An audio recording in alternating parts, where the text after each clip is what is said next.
Welcome, everybody, to our July 26th work session. If you will please rise, and Nikki will lead us in the Pledge of Allegiance. I pledge allegiance to the flag of the United States of America and to the republic for which it stands, one nation, under God, indivisible, with liberty and justice for all. Thank you, Nikki. Wow. We'll call the meeting to order. Welcome, everybody. We have our first presentation, which is one of our favorites every year. It's our Purple Heart Recognition Day Proclamation. I'll turn that over to Commissioner Twonga. Thank you, Mayor. I believe we have 4 very serious patriots in the audience that are going to come up and receive this proclamation. We have not in order of importance now because all 4 are very important to us. Father Bob Swick, Mal Klingham, Mark Brill, and Scott Daniels. If you'd come up, please, to receive the proclamation of Purple Heart Day.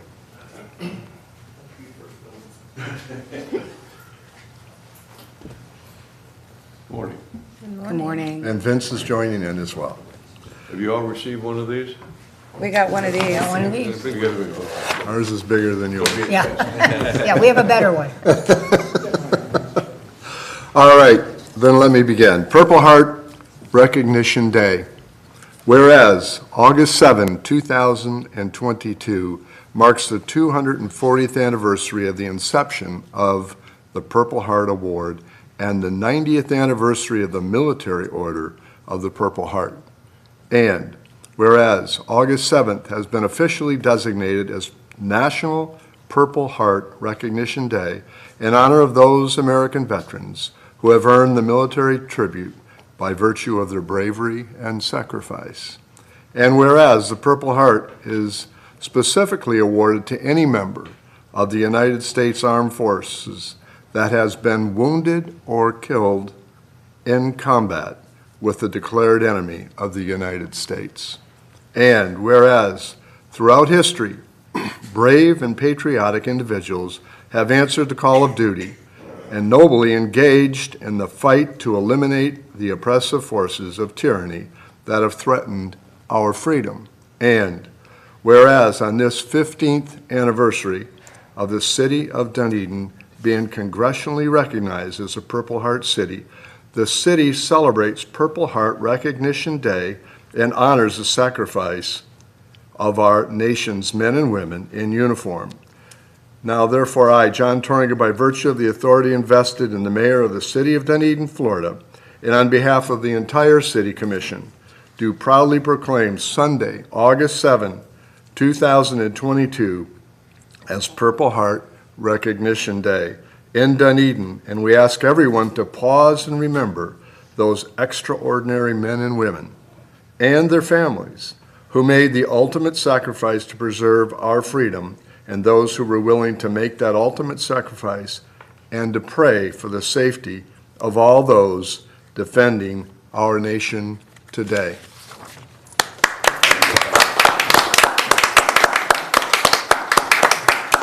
Father Rob, the proclamation. We want to thank you so very, very much for this. And I believe Mal's got a few kind words to share with you. Sure, I'll speak first. That want to, of course, thank the Parks and Rec Department for everything they do, especially Vince Gizzi and Jory Peterson, Daniel Downs, and can't leave out Heather Bonner, of course. Thank the City Council for everything that they do to help make the city such a beautiful place to visit and live in. And speaking of Vince Gizzi, we'd like to present That's great. recognition plaque for everything that you do. Thank you. Wait, let's see. Hold it up. Hold it up, Vince. We need Sure, here, cover that there. Until I get pictures. Scott's the photographer. All right. Antonella, did you want to grab Says a picture? the Military Order of the Purple Heart Special Recognition Award bestowed with pride to Vince Gizzi, Dunedin Parks and Rec, in appreciation for your dedication and service, honoring America's combat wounded veterans and their family members. Presented to you by the Patriot members of Dunedin Chapter, JFK, 1963. Go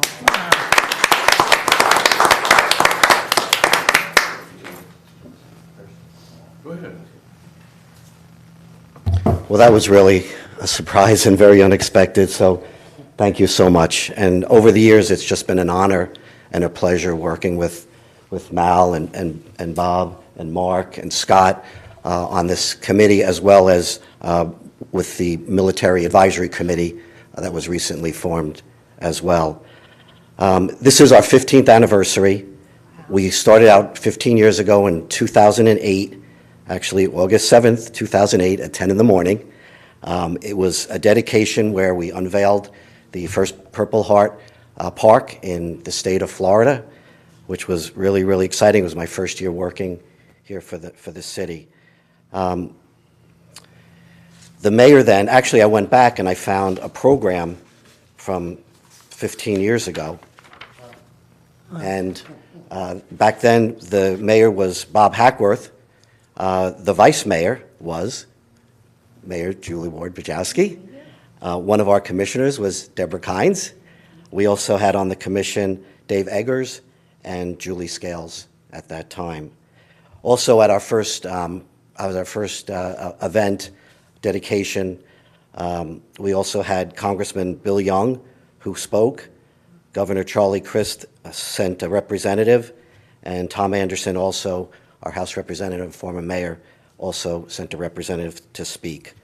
The original committee was Danny Souter from the Military Order of the Purple Heart, James Bloodsworth with the VFW, Sid Damsgaard with the American Legion, and our first keynote speaker was Lieutenant Colonel retired Charles Curry Patton, U.S. Army. Also on the committee was Peg Cummings, Harry Gross, and myself. The high school, the Dunedin High School JRTOC cadets did the rifle salute that year, and TAPS. Sandy Keith played Amazing Grace. Now Eric McNeil and Ian Donaldson do that for us.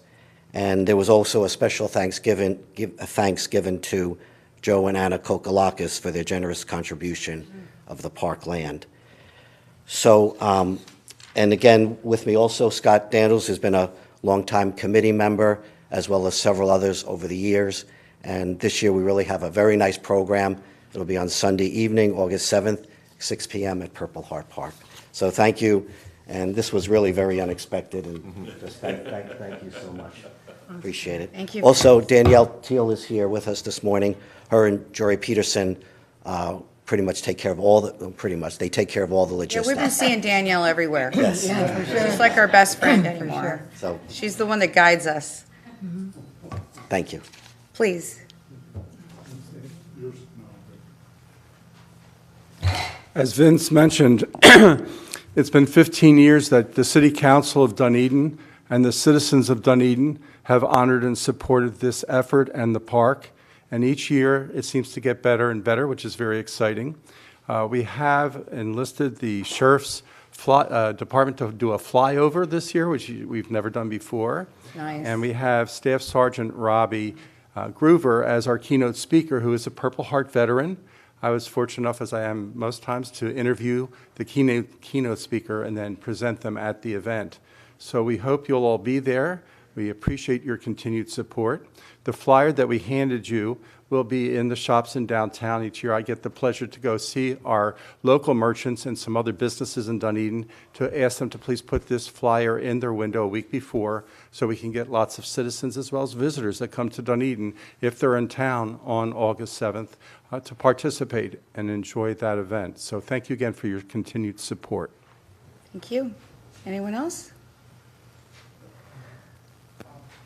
Come on. You can't let a pastor not speak.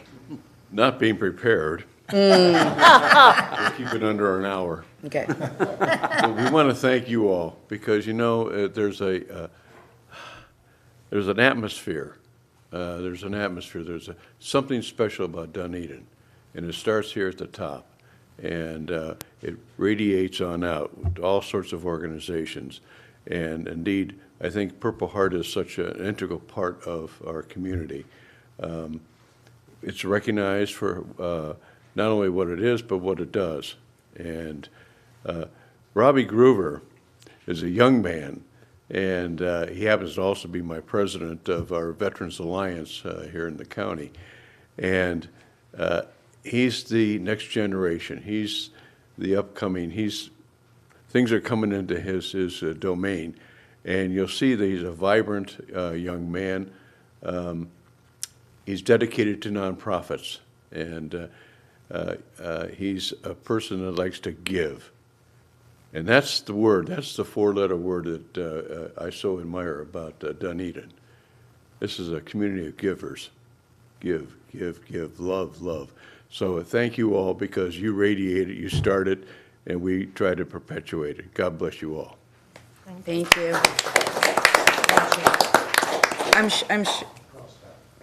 Well, first of all, thank you for trying to get me to cry first thing in Yeah, the I morning. know. Yeah, I mean, that was beautiful. I mean, four-letter words, give and love. That's amazing. Leave it to you to inspire us first thing in the morning. You know, I consider this one of the most important events we do. And I think when you look out at our country and all the things that we aspire to be always, our military and their sacrifices we wouldn't be here without that. So to be able to be the first Purple Heart City, to be able to honor the vets in that way is an honor for me. I think an honor for our community, and I thank all of you. Thank you. John, did you have any closing remarks? Yes, I do. Thank you very much. There's just 2 points I'd like to make, and one's a question at the end. First of all, that date of August 7 is always interesting to me because of exactly 8 months following Pearl Harbor, we hit Guadalcanal with the major force, and I always remember that day, so I will really remember that day on this August 7th. And then second of all, for those of you who perhaps can't see exactly, we have a lot of Purple Heart shirts on up here. And let me get past that really quick, because on Fridays, oftentimes you may have another color on. And that's how we ended this. And we said to pray for the safety of all those defending our nation today. And we wear red often. Can you just make a comment about the red, one of you? Why we wear red? RED, remember everyone deployed. Thank you very much. People don't realize that as of last month, we had military deployed to 148 places. 148 places. Wow. Places you've never heard of. Never heard of. Thank you. Thanks. Commissioners, Vice Mayor? 148 places around the world. Amazing. I mean, anyway, thank you so much for your service. I really look forward to being there at the Purple Heart celebration. I don't think I've ever missed one since 2008. Where does all the time go so quickly? But anyway, truly thank you for your service. My father served, and thank you for your beautiful thoughts on giving and love in Dunedin. Thank you all. And your husband served. And my husband served. I forgot about Oh, him. yeah, that'll get you in trouble. Yeah. Your phone's Better be going to nice go to off. him. All right. Be nice to him today. Hopefully he's not watching, yeah. You know, Father Bob, you mentioned that it's the city commission that kind of leads that kind of feeling throughout this city. But certainly we are leaders in the community, but we're just a reflection of the community. And so it's just so wonderful, certainly at least since World War II, that Dunedin has played such a significant role with military. And so it's just this, to me, this is just the continuation of that support and who we are as a community. So the fact that we are the first Purple Heart community is just wonderful, and that we carry on that tradition. And it's because of you that we continue that tradition, and the effort and passion that you all put into this program is just amazing. So thank you for what you do. Well, you guys, you know, I'm going to say just about the same thing everybody else did, but I also wanted to say, you know, we have been here since the beginning, which is, you know, sentimental when you see how something progresses and grows and starts to really mean something and take a hold in a community. I remember Dave Eggers and Danny Souter working together. I remember Dave Eggers coming forward, having worked with him and saying, we should do this. This is important. And the two of them kind of started it all. A lot of people had stuff to do with it, but, and then of course Joe Kokolakis kind of cemented it with the donation of the park. But I'm extremely proud of a community that has such a strong military support as we do. I say military, I should say veteran support. We have an extremely active American Legion and VFW. The arch over Broadway, you can't come through our city on one side of it without seeing.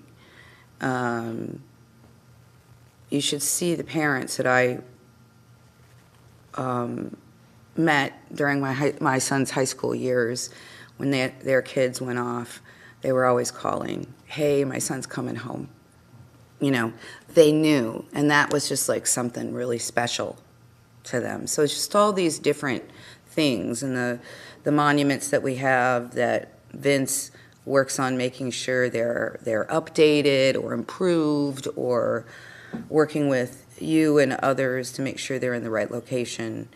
You know, I'm just not sure other small towns spend the time that we do with that focus and that emphasis. And so for that, I'm extremely proud of Dunedin.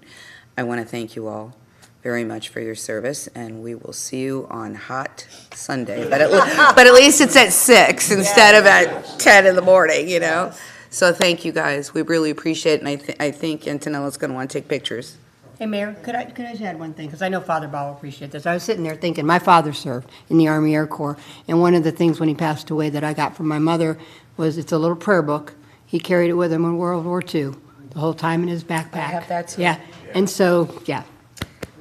They all get them, and I had one too. My father served in the Air Force as well. Thank you, gentlemen. Thank you.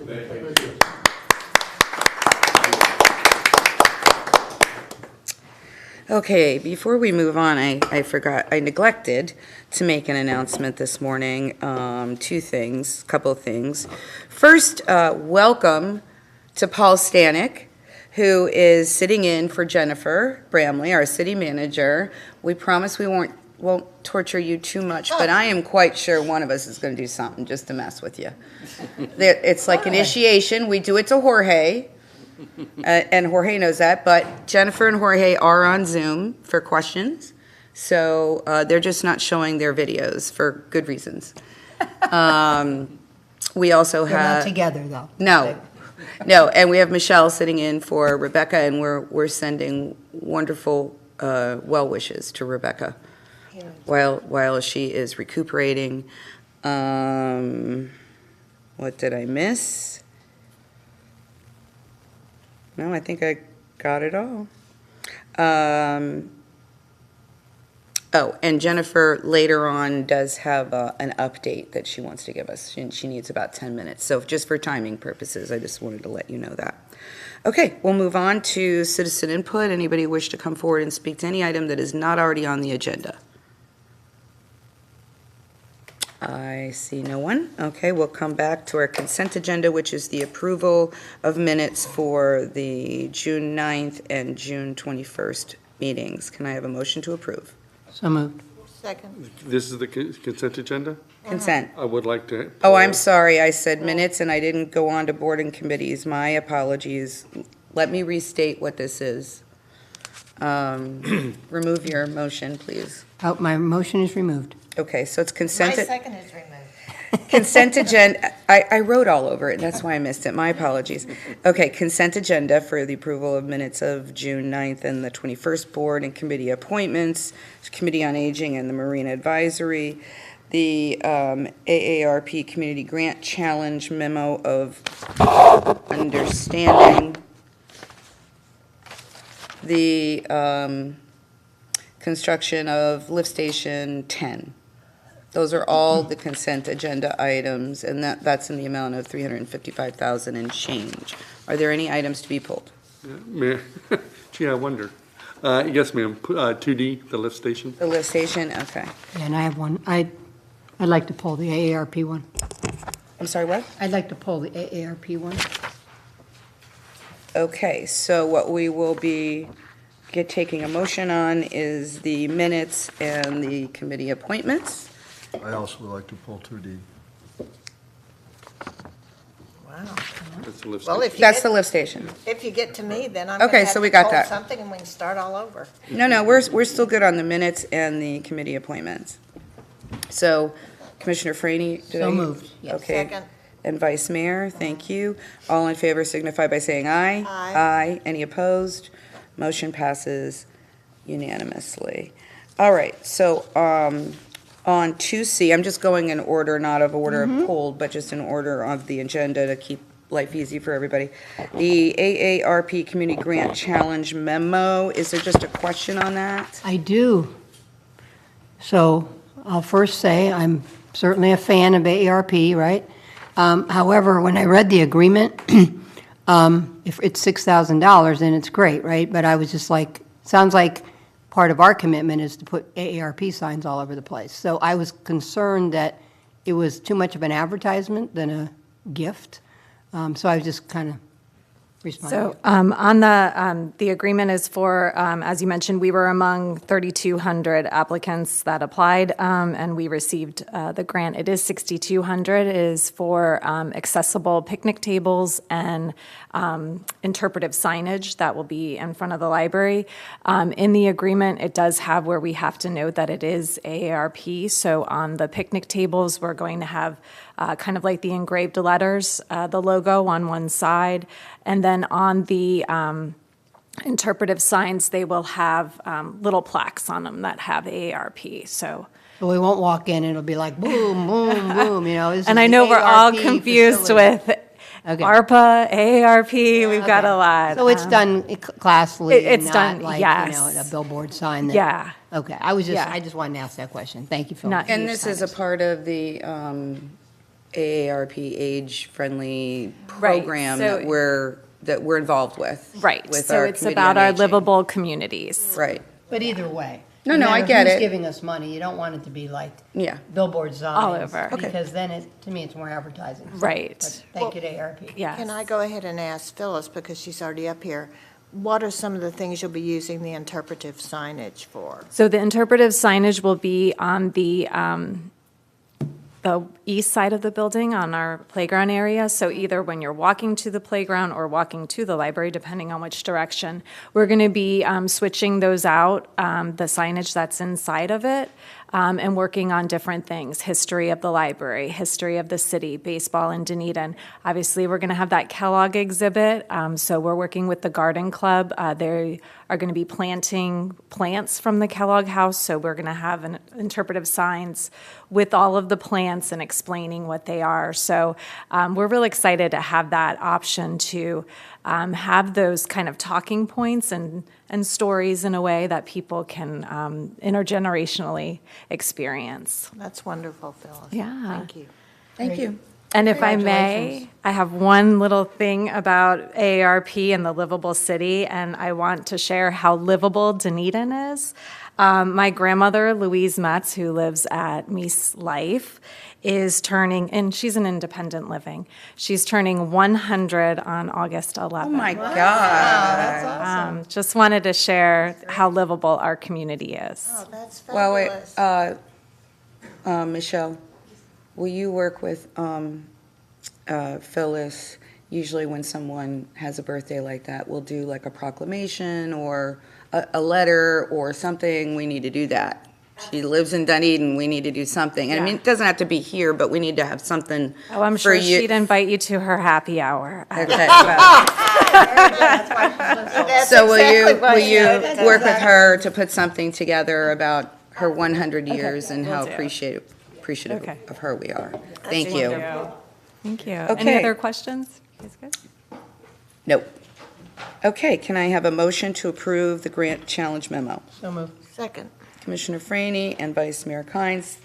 All in favor signify by saying aye. Aye. Aye. Any opposed? Motion passes unanimously. Thank you. Okay, and then finally, we have the lift station number 10, $355,000. There were two people. Jeff, you were the first. Do you just have a question? No, actually, it'd be just because of the dollar amount and what it is, just the public, I thought, needed to know what it was and why we're spending this kind of money. And so a short presentation or something so the public is aware. Okay. No problem.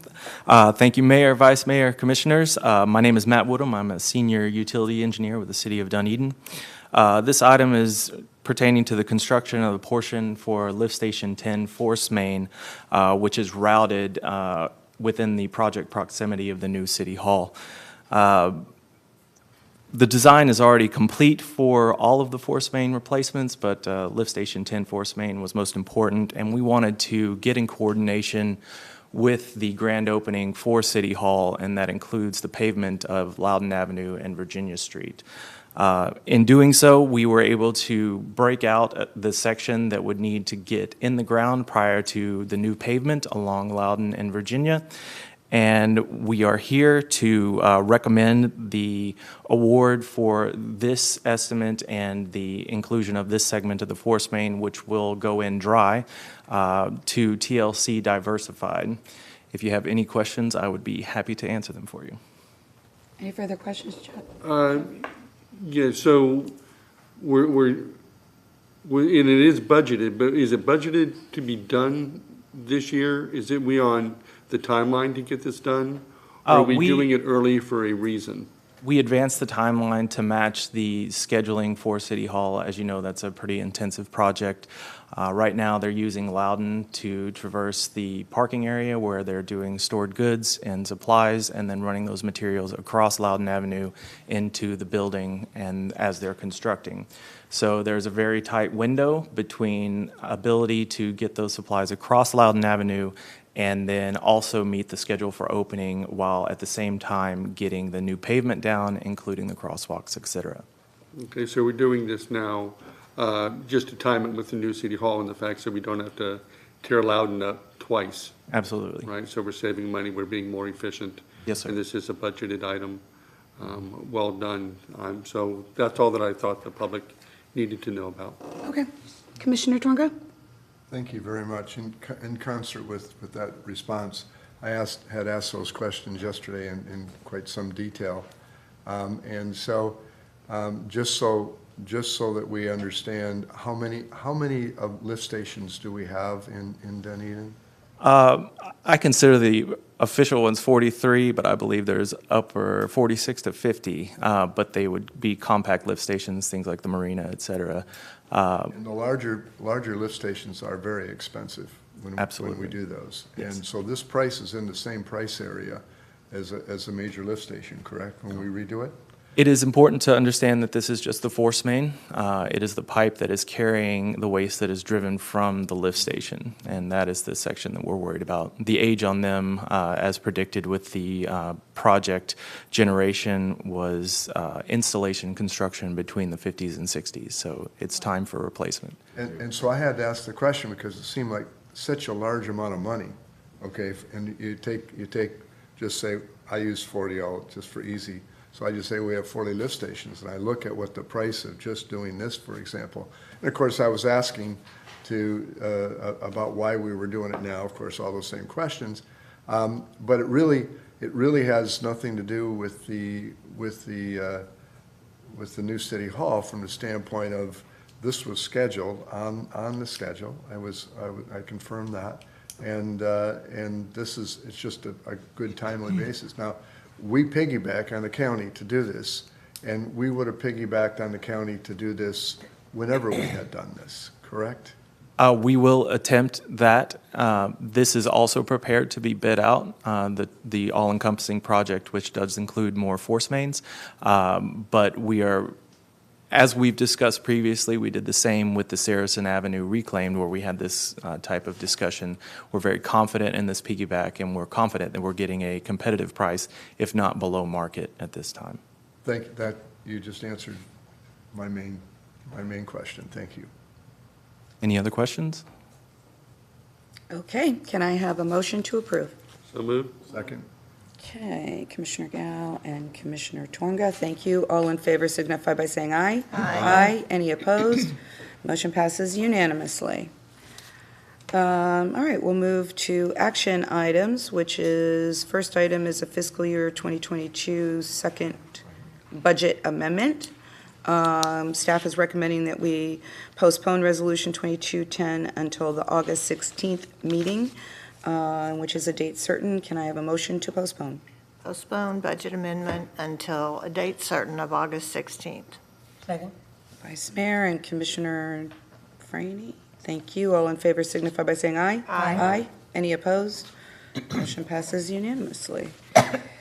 All right, now we have the award of RFQ 21-1179, design and prep and construction plans for the city's Gabien drainage system in the amount of $121,000. This was a rollover from the last meeting. Good morning. My name's Andy Paget. I'm senior engineer in the utility department. Let me get this. Got a little bit of a presentation to kind of give you an idea what the project's about. Are you all able to see that okay? Oh. Nope. Nope. Very good. Nope. Nope. Wrong one. Need help. Date looks good. Let me see if I can. He's coming. Here he comes.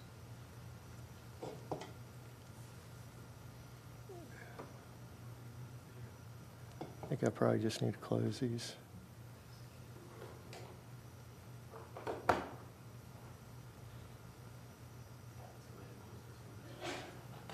Bless you. I still don't have a mouse. That mouse not working?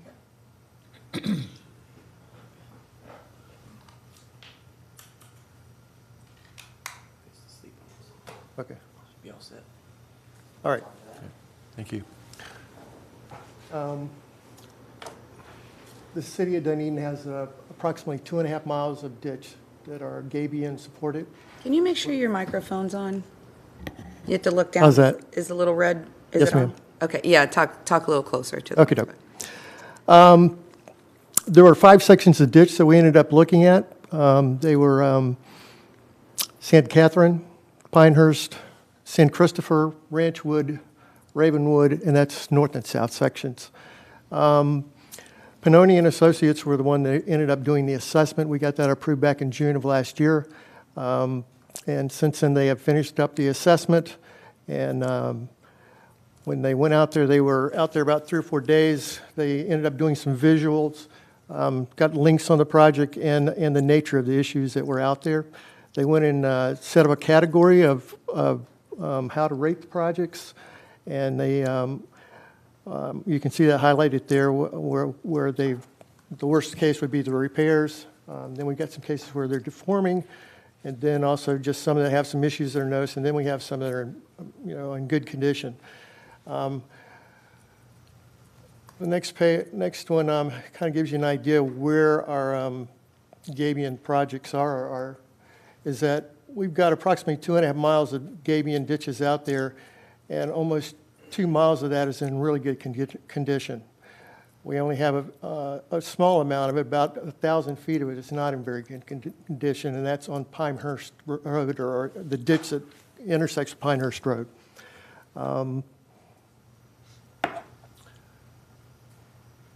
Here the Pannoni ended up prioritizing all these projects. You can see that Pinehurst Road is the top two, and it's probably the bulk of the money that's being spent. We're just a little less than $2 million, and it's just about almost a third or 2/3 of what that would cost us to do all the improvements. Just to give you an idea what some of these ditches look like, I would call your attention to get the pictures for 10 or 11, 12, and 13. You can see how the Gabiens have started to form quite a bit there. Those are probably the worst cases we're seeing. Some not quite as bad, but there you can see where they also inulate quite a bit, going up and down. So those are just evidence of that there's some breakdown in the Gabiens, and they're not in very good conditions. So these are pictures actually of Pinehurst and what would be repaired back on Pinehurst. This here gives you an idea what it looks like as far as we're going to be doing the west side of Pinehurst Road. You can see most of the stuff that's in red is the parts that are in pretty bad condition. And then we have some smaller sections that are going to need, they'll take a look at, and then perhaps the issues that are noticed, they may, if they've got a budget to do that, we'll go ahead and do those too. And then the last thing, I think you guys were interested in knowing whether if we were to convert the Gabien system we have into box culverts. There's quite a considerable difference in that. We're looking at about $2 million, which includes also a box culvert that I wasn't showing, as compared to almost $32 million to go and culvert all those ditches. So that's what I've got as far as the Gabiens are concerned. Is there any questions you would like to ask for me to answer? Questions? The only question I have is, can you explain what a box culvert is compared to a Gabien? Say again? Compare just, what's the difference between a culvert and a Gabien? Well, the Gabiens you saw, they're rock bags that are stacked, depending on the depth of the ditch. They're usually 2.5 to 3 feet in height.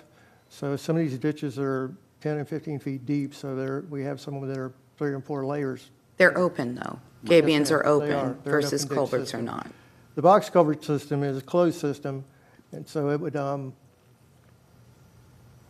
what we end up putting is concrete, or either, there are some other products out there that are cheaper, but generally concrete is what you would probably want to put in there. It's probably not the most cost effective, but it's the one that's going to last you the longest. It's going to probably get about a 100-year life out of it. So it's a closed system, and it's concrete, so that's why it's so expensive. Okay, thank you. That was it. Questions?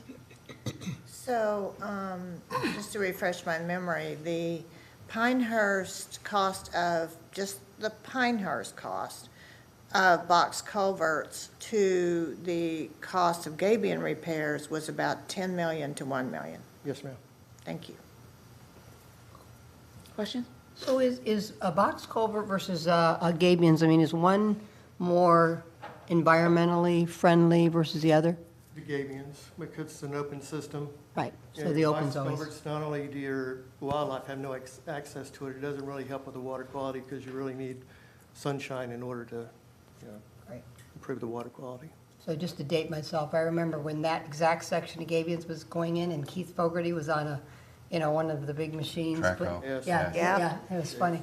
Told the whole story. It's the fact that he built all those things. Yeah, I thought he did. 30 years ago, and he must have I did a can great still job picture him out because they're 80% of those Gabiens are in great shape, so. I remember going out to see him, see the Gabiens. He took me out. You got to see what these Gabiens look like. What's a Gabien? Yeah. Yeah. John, any questions? Yes, I do. So we're talking about correcting about 900 linear feet, right? Yes, sir. And is that normally how you talk about Gabiens? It's in linear feet? Obviously, Yes, there's a width to this, but Yeah, and it'll vary depending on the capacity of the ditch. But yes, I think what we're talking about is the linear feet of the ditch, so. surely. So the linear foot, just telling us really how What the long it's length going is. to be. Yes. It could be different in a different area because it could be a lot less. Than Yeah, what- and some of the other ones, the canals, they're very spotty because they're not near as bad a condition. So they would be, when we went into those repairs, they do a small section here and a small section there. So and you're an engineer, so it's a great question to ask of you. So the company that went out and did this work on this is asking for the preparation of this, the design Yes, sir. of it, the drawings and the permits, et cetera, Right. about $121,000. Yes. To repair it, it's about $976,000. Is that correct? Yeah, I think we got a little more in there because it depends, we're going to do the worst of it first, but I mean, depending on what the budget can handle, we'll try to repair this stuff that is not as bad a shape as some of it that looks like it's collapsing. And so we know generally in this particular area, Tampa Bay, what Gabien costs are I would guess, or is there a way that we, No, we do. It's just that most anything right now, we're not sure so much about the cost just because of what's going on with the economy and everything. So, I mean, I would talk to several people regarding projects. I mean, we've had a couple of them come in just recently that, I mean, our budget was nowhere near what the cost was to do those jobs, at least for, right now. So I there's think the numbers he 976 gave us are fairly current, but by the time we go to construction on these numbers could be somewhat different. so I guess that was, first of all, my question was the ratio and is it Oh, is it? generally? Yes, sir. It is relative to the cost of the job. It's Thank you. usually somewhere around about 10% for design work, so he's somewhat in that ballpark. Thank you. I don't have any questions. I just wanted to take a minute to thank Paul, Jennifer, Jorge, and you. This was originally under consent last agenda, I guess. And I'm the one that pulled it or asked to get more information. And part of the reason was we hadn't discussed the whole report. Yes.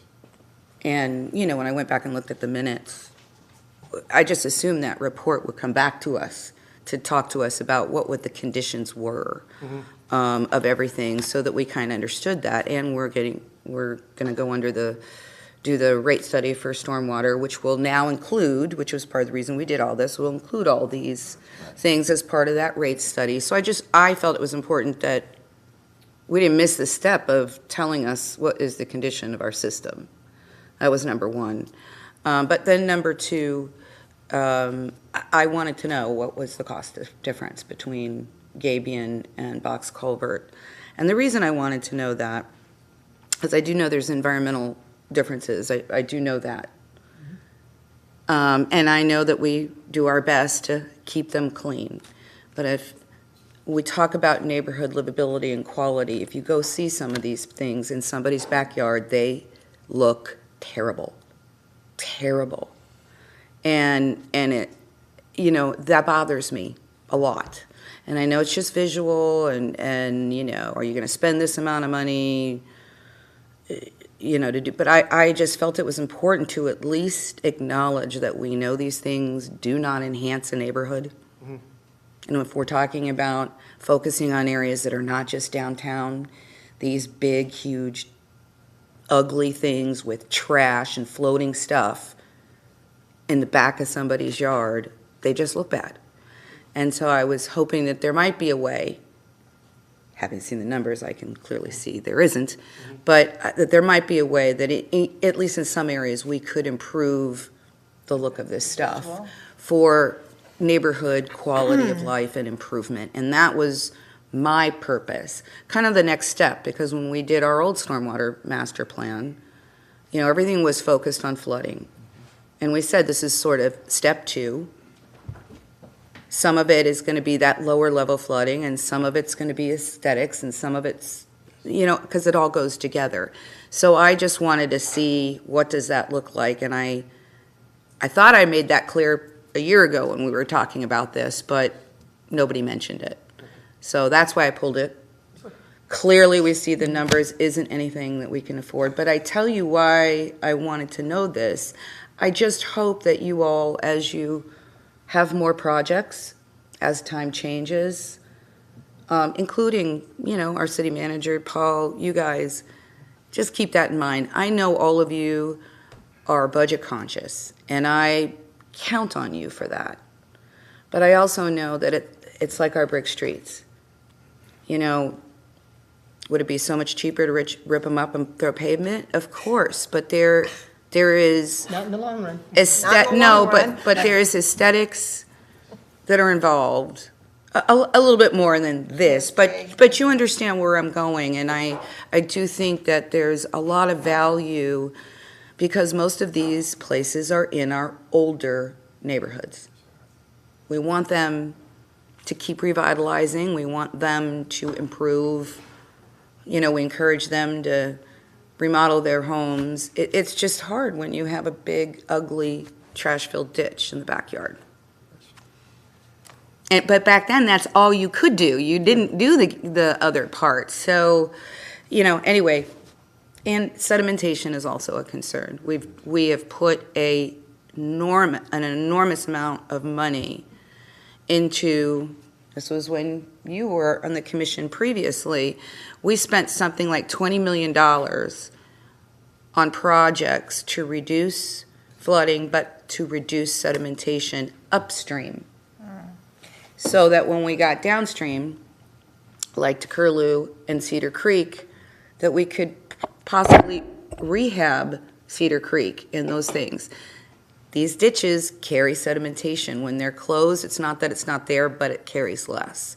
So I just want everybody to keep all of those things in mind as we move forward. I'm not asking to change a thing right now, but I do think those are policy questions that are important, at least to be considered as we look at a project.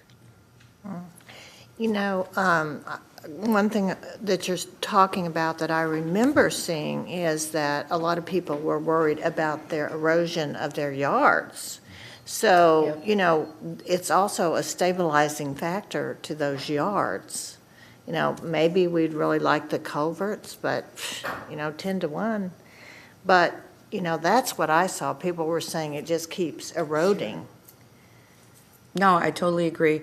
Again, this is just more of a policy thing. It's just more of everybody having their mind open to this as the next project comes, you know, and looking where it is. How visible is it to the street? You know, how many houses are on it? How many people are affected? All of those things. I just like everybody to think about it as they do these projects. And thank you. So a question. Sure. I mean, truthfully, when I've seen the Pinehurst one, I haven't seen a lot of trash in it. Are there some with a lot of trash in it?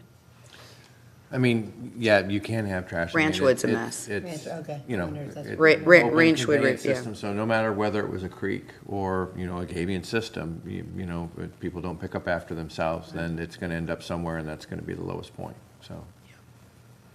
Cool, thank you.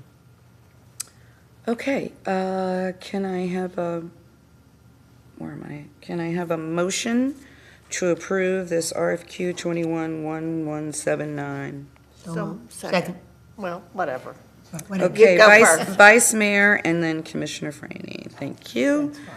Okay, any final comments from anybody? Nope, I think. Any public input? I don't see any public in here, so. All right, all in favor signify by saying aye. Aye. Aye, any opposed? No, Jeff. Motion passes 4-0. Thank you, Andy. Thank you. Where are you going?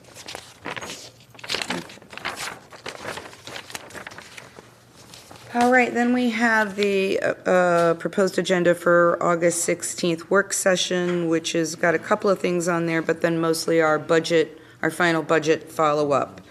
Everybody okay with all that? Yep. Yes, Okay, can I have a motion to approve? so moved. Vice Mayor? Second. Commissioner Franny, thank you. All in favor signify by saying aye. Aye. Aye. Any opposed? Motion passes 4-0. Thank you. All right, we'll move into our first workshop item, and then we'll take a break after that. Excuse me, which is our legislative session 2022 update, which is presented by Nikki and Nicole. I don't know who's going first. Good morning. She's going to go by your legislative priorities that you set. So she's going to kick us off. Good morning, Mayor, Vice Mayor, Commission. And just one favor out of, I'm going to just say a little bit of what I already Go ahead. talked. So as we go through this, and that we're, is your microphone on, Nikki? Sorry. Come on, Nikki. Ultimately, there's two things to look out for, right? But what do we need to change? What's our immediate concerns? So if we can make that very clear, because I could not get that from what I was looking at. Because we could be talking a lot, and I want to keep the conversation pretty focused. Right.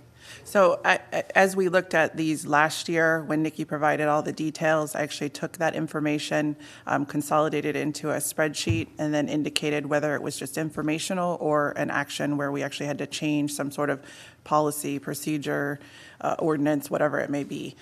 So I'll prepare that again, so it's very clear from, because there was a lot of information provided from Nikki. The way that I wanted to present this was a reflection of what your priorities were, what we had set back at the beginning of the year. So that's how the presentation is set up for today, to say this is what you were advocating for, and this is whether a bill or an appropriation, yes, advanced it or, did not advance it. And then what about the other things that we need to know about to change? So all of that is detailed in Nikki's documentation, as far as, again, some of it's informational, and some of it will require a change, but I can provide that information to you in a consolidated format. Here? Well, some of it is here. I didn't do every single one of her bills or new laws, I suppose. This is more a reflection of new bills aligned with your priorities. So Nikki, are you going to be able to tell us what we need to change? I don't think we care about internal things. I mean, I think It's reflected in each of the memos where we suggested code changes. Right. So, okay. I guess I'm confused because that's what I thought this was about, is coming here today to determine what we need to change, to be informed on everything that needs to be changed besides the report, and, be able to talk about that publicly, and then, what's the result of it, and that's what I thought we were here today for. Okay. A lot of that does get into, in some instances, the administrative operations. Yeah, and that part I don't care about. I'm just talking about like the general. Well, I mean, we need to know, is there something that we need to make sure is on the agenda soon? Because there's been a change as of July 1st, or. Don't we have on the calendar a specific workshop for input into this at a later date? No, this is it. That's what I'm asking. Right. Well, why don't we go through the presentation and see how many questions it does answer based on the legislative priorities that you set with Nicole? I will be available here for any questions. I have all of my memos up, which include, times where we recommended that things may touch into code changes. But I don't know. I mean, that's okay. There may be some questions answered by that, or if there are specific questions after that we want to go over, that's what we're here to do. But some of that is just, really into the weeds of how some of the legislation would currently, and we already are working with staff on several of them, including the tree code revisions and some others. So that we'll go through those as we talk about them, likely, if that helps. All right, we'll get started. This is just a recap of what the session looked like this last year. There were 3,685 bills filed. 285 of them passed both chambers. There was obviously some veto action by the governor, and then a summary of the budget, which was signed at $109.9 billion. And I only indicated that as a reflection. Some of your priorities were not advanced through a law or a bill, but rather through a line item in the appropriation bill. So these are organized similar to how your priorities were organized, and you had your one-page document. First up was environment and resiliency. And your priority was to support local initiatives to address resiliency and invest in alternative energy sources. And we had some action to support those items. The blue highlighted bills or laws are items that are also in Nikki's memo. So in some cases, there are items outside of Nikki's memo that are just informational, but in the blue highlighted are also reflected in her memos. So I'm not sure if you want to, if I need to read through each one of these. There's a lot of information on here. For Senate Bill 1940, it develops a statewide resiliency office that then will have an action plan that is going to be required. So there'll be some more kind of support and information available as far as resiliency coming out of that new office. We also have, I'm just going to highlight Nikki's action items. For House Bill 1411, floating solar, they're permitted in certain land use categories and also requires promotion of those facilities. For your next priority, the Fund Florida Forever, in the appropriation bill, there was budgeted $100 million for that.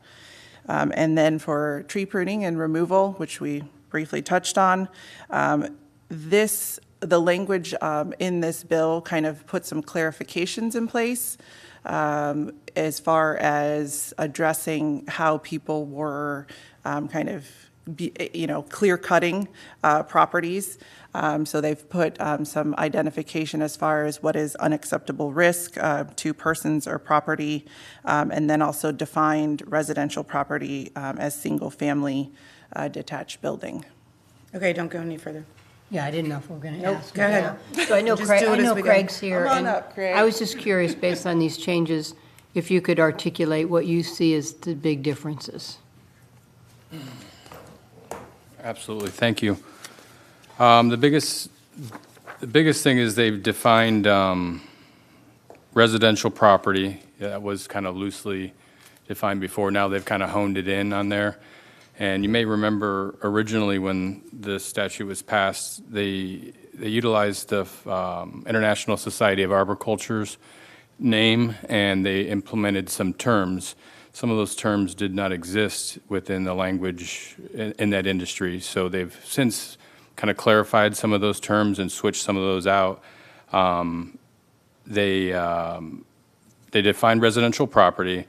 They also defined what documentation is, and documentation is derived from a few different procedures that are outlined within best management practices of tree risk assessment, as well as pruning practices outlined through ANSI standards. So professionals in the industry that are writing these letters should follow these standards when they're writing assessment letters that apply to this law. So that outlines the documentation, outlines residential property. Then it also clarified and or switched out the word obtain for the word possess. So what was happening is some people did not have the proper documentation and they obtained it after the fact. This says they should possess it, which would be more having it, on your person before you do any tree work. Furthermore, the ISA has created a website that helps clarify what they believe the state statute should apply for and what it shouldn't apply for. And it gives a lot of, check this box, check that box, and it kind of navigates you on what and how that letter can be applied. So how do we, we don't really have an oversight role, but how do we oversee? Because, do you think this is going to take care of some of the companies that are just going in and taking down whatever tree? I woke up yesterday morning to a tree advertisement, and of course it's no permit, you don't have to get a permit, you don't have to get a permit. So do we think this is, does this help? How do we oversee some of this? Well, it's a preemption, so. Yeah. No, I understand. Say it's overseeing it. Well, who holds them accountable? Okay. Well, To unacceptable risk when a perfectly good tree gets cut down. so as some of the changes that have been gone over, that the tree preemption existed prior to this in broader form. And so if someone had the documentation at that time that complied with the statute, then the city was preempted from regulating any pruning, removal of the tree, or requiring a permit or a fee for it. These revisions narrow that some, but still, if someone were to be cutting down a tree, the city becomes aware of it, they don't have record of a permit, they go out, if they possess that documentation, the city remains preempted from those areas of regulation. If they do not possess that documentation, then the city has many tools available to enforce its code for those types of violations, and that would likely be an irreparable and irreversible violation that could be subject to maximum fines. So we don't, I remember when they were first starting this, the beginning of the session or whatever, I thought they were talking about getting a second arborist opinion. Because, we know tree companies have their own arborists, and I'm not saying that they're not certified and qualified, but they... Some are very good, some are not. Right, but they are also self-serving. There were many things that the ISA wanted to get changed and included in there. I think they chose to limit and hone in what they knew would be acceptable, at least initially. Acceptable to who? To get the revisions put in. I think they thought that some other things would not likely. They didn't want to go for the whole gamut and then it not get signed. There is no requirement of a second arborist in the enacted legislation. The most that, and we've gone over some of the changes, but it does now require that the assessment of the tree be done on site. So that wasn't in the statute previously, meaning someone could have sent pictures of a tree into an arborist to get a certification that it posed a risk to presented a danger to persons and property, which has now been revised to pose as an unacceptable risk. And now both the assessment and the risk have to be tied to the 2017 Best Management Practices second edition of the tree risk assessment put out by the ISA. So And ISA stands for what? International Society of Arboriculture. There were many things they wanted to tackle, but they thought if they took on too much, they wouldn't gain any headway. So they at least wanted to get some of the basics changed and honed in and fixed. And that's not to say they wouldn't revisit it in the future. And so again, under your code, it's a preemption issue, so we can't legislate within it, although that's what a lot of cities tried to do, beef up the legislation that was there before. Now you have certain additional higher standards that have to be met, and that's the only way that people can avail themselves of the exemption. In terms of recommending implementing changes, I can just go through this list that's on there. The top one, Senate Bill 1940 on sustainability, that was informational. There were no changes recommended. Floating solar, we recommended changes to the Community Development Department Director. In this one that we're talking about, Senate Bill 518, we recommended changes to the city code, and we are already working with Laney Sheets on those changes. And the last one, I know we haven't gotten to that yet, but there were we also recommended changes to the Parks and Recreation Director in that memorandum. Okay, well, thank you. I mean, it's irritating, so I'll just put it out there. We know that. It's irritating. Because again, we're a tree city, and we're a community, and we're proud of our community, and I think we know best, so. Can I say something as just sort of a logical thing for those that are watching or will watch this? We have a wonderful arborist. So We do. That's really sort of a wonderful catch because, you can ask him his opinion. So you're getting two opinions if you'll just avail yourself of something the city is providing. And he's so good. He goes out to anybody, that calls and says, I'm wondering about this tree. I'm wondering about this strange vine that's eating my house, whatever, but he always comes out. He's very sharing of his time and effort. So that's just a common sense way that you can back yourself. Ask Craig. No, I think that's a great point, Vice Mayor. I mean, I just think, because obviously Craig's come out to my house and people are like, oh, he comes out. I said, yeah, he does that for everybody. That's what he does. And it's very helpful to be able to walk your yard and kind of know, oh, this is invasive. Yeah, you should get that. You should take that out. And it's a really great service that people should take advantage of. You do a great job, Craig. He makes house calls and he answers texts. Yes, he does. Yeah, just at all. Other communications. So I would say that we probably do want to, for the next round, keep this on there to try to get some more changes. I agree. Keep pushing it. And in the meantime, push, again, promote what we have for good, responsible, tree management, we're a tree city, and now I think we just have to kind of put it out there that we have somebody that can help you make good decisions about your trees in your yard. Craig, you made it sound like they were going for what they could get through as opposed to really what they wanted. And by they, I guess I'm talking about the ISA. And so, do you know, are they planning for next year? You mentioned if they want to. Are they planning on next steps to push back a little harder? I don't know for sure. I just know that there were a few other items. What those were, I'm not even entirely sure on that. I just know that I was told that they wanted to focus on what they thought they could get signed and approved. Okay.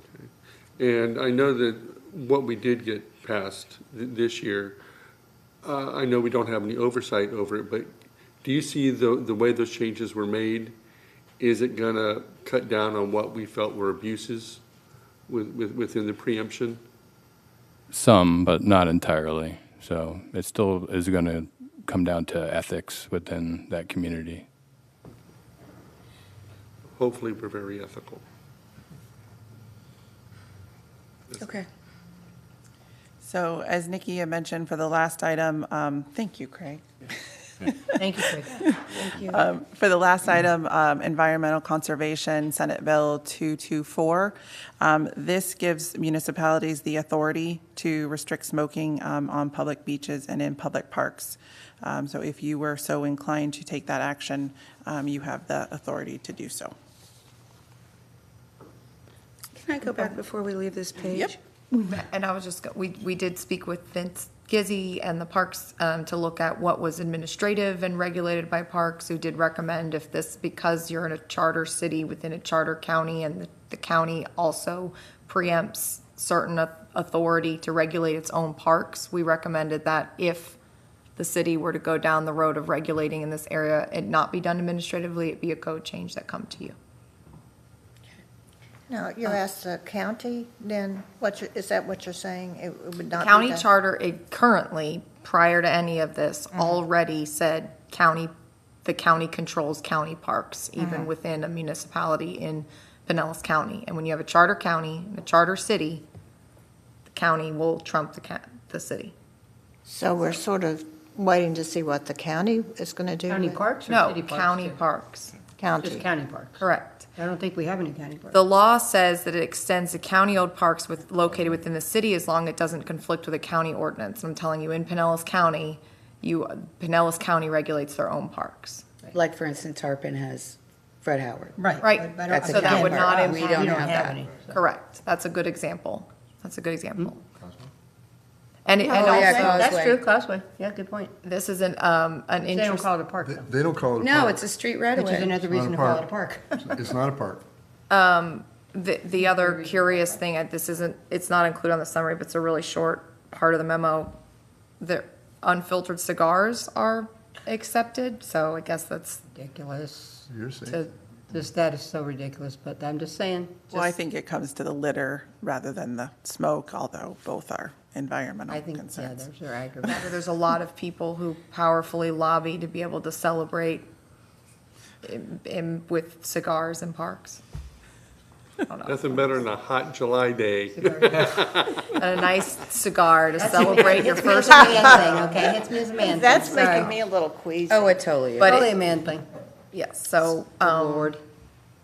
So, going back to the floating solar things, I just wanted to try to figure out what is a floating solar thing? What is it? Yeah, I was. Like, and how would that, I'm just interested. It's getting added in as a possibility. I'd like to know what the heck it is. From my understanding, it's, legitimately is a floating solar panel. So where they can put them into retention ponds, bodies of water, basically. And then, Nick, you had mentioned you had already talked with community development as far as making any sort of changes. the most thing is that it's not just based on water, retention ponds. That's a good example. The term is defined in the statute. Floating solar facility means a solar facility as defined in, and then that's the definition of a solar panel located on wastewater treatment ponds, abandoned lime rock mine areas, stormwater treatment ponds, reclaimed water ponds, or other water storage reservoirs. Oh, so they would do sort of like a floating solar thing in some of these kind of places that, oh. Yep. Interesting A option. floating stage with a floating solar. See, I still roof, think, I still think that is a wonderful idea. Interesting. Even though I made it, I think we should do that. And the law actually requires that be added as a permissible use in the appropriate land use categories. So we have already alerted that and included that in our memorandum to the Community Development Department Director that needs to be added. So where would that be in the city of Dunedin that would be allowed? Well, I think you would have to look at the magnitude to make it worthwhile kind of thing, and I really don't see anywhere in the city of Dunedin where we have a retention area that large. Where I would see something like that would The be GDP, That's, Lake Jerry. That's true. Jerry Lake, whatever we're. You could cover Jerry Lake with solar. Ooh. I didn't say we should, I'm No. just saying that's the largest Correct. body of water that we That is now- have. that is now so by in the city. definition, that would be Well- included, or not? Now, that's- Because I no, didn't that's get not that. a It is not a But it stormwater is treatment being pond, it's not a used for- reclaimed Yeah. water Yeah. pond. It's a lake. I don't know if it's a water storage reservoir, It's but being used as stormwater conveyance, though. You'd have to look at that exact definition to see if that fit. Where I would see something like this happening would be on alternate 19 going towards Tarpon Springs and the Pinellas County Dunn plant. Yeah. Right. So the wastewater treatment plant on the east side of Alt 19 before you get to Tarpon, they have Yeah. those big reservoirs. Oh, yeah. Right, Okay. because what you're going to be doing too is blocking sunlight from going down into the water. So you would want to do that at a place where you don't expect any kind of biological activity. Well, and I know we spoke about giving Paul a hard time today, so but also I think that should be something that's comprehensively reviewed by the city's land use planners, and because to make sure that when you're adding it into a particular category, that gets added for one, it gets added for all. So it does need to be consistent. The city can still regulate landscaping and buffer requirements, but under the new law, those requirements cannot be any more restrictive than other ways that you have buffer requirements in between agricultural or other intense uses and buffering. So it needs to be consistent with all of that. So while he jumped right in and took the challenge, which is great because you all committed to do that to him, I would just, say that that's best to be comprehensively reviewed by your professional planners as well. Because I'd sure like to understand if GDP would be inapplicable, because, But we would be the ones that would. That's your property. Install it, Right, right? because we own it, we now don't have to, This we is wouldn't have to talking- worry about it. It would have been Swift Mud and/or partnership with the county, but now it's us. You're not forced to as a allow it. partnership with the county.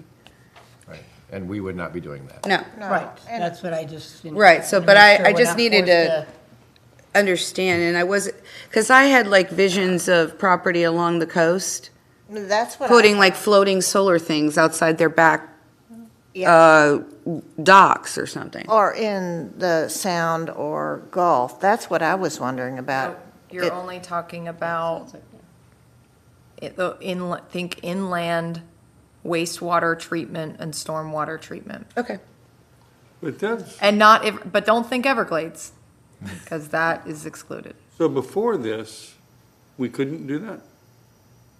It's not that you couldn't, you were not were no required to regulations. include it in your comprehensive plan as a policy direction for incorporating these types of facilities into your comprehensive planning for the future. So it's a So land. we are now required to do this. You are required to add that floating solar facilities be a permissible use in certain land use categories. So the city needs to find out what those appropriate land use categories are and figure out where they can be added as a policy. It specifically says land use categories, so it needs to be added to your policy document, the comprehensive plan. Keep that as a follow-up. It's already, yeah, it's already in as a follow-up, and it's included as the, yeah, I'm just letting you know. No. Even if we talk about things in more detail, know that what we're expounding on are the memorandums that were already sent there, to yeah. the department heads that are responsible for making sure their administrative policies and their codes and are consistent with it. And we've actually just said, well, we gotta look at where these are gonna go, because we need to legislate them in. Okay. Okay.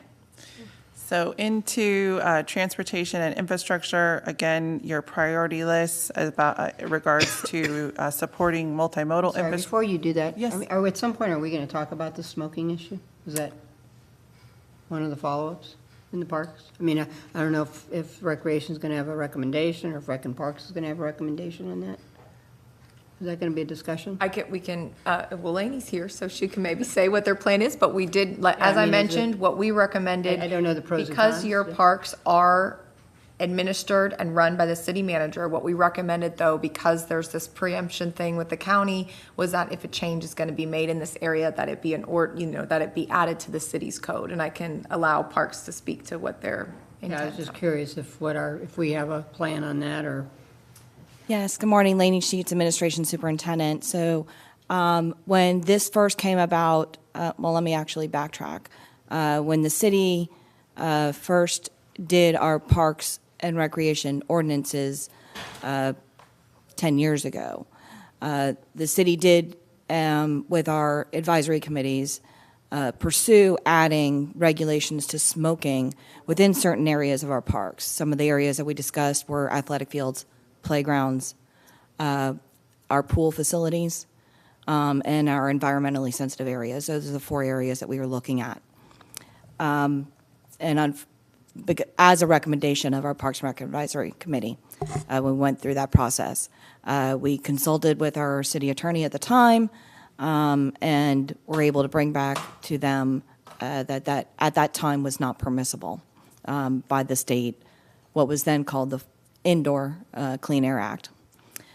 As you know now, we do have legislation that is finally passed that does allow municipalities to regulate smoking in parks and beaches. When that news came up that it was finally passing, or hopefully passing, the Causeway Advisory Committee did ask staff to pursue it for the Causeway. So we have kind of dusted off that old language and reviewed it to see if it would still be applicable today. But again, it's not considered a park. I'm sorry? It's not considered a park. Right, but so we would need to consult, and we are consulting with the county on whether or not that would be considered a beach, because it does have that vague. So we are in discussions with the county as it relates to that. The county is having discussions as far as their parks at an upcoming advisory committee meeting, and it is going to their commission for discussion within their park system. So we are actively finding out what other municipalities are doing with this as well. And hang on, because I got Jennifer with her hand up. She wants to say something, but we can't hear her. So you guys in the back, we cannot hear Jennifer. Oh, no, she looks to be unmuted. She's been unmuted for a while. She's talking, but she can't hear her. We can't hear her. She's texting me. She's unmuted, but she's still muted, okay. Well, she said until we went live. We are live, so we cannot hear her. Guys, do you hear me telling you we cannot hear Jennifer? Okay. All right, well, while they're trying to do that, we do have no smoking at our ball fields.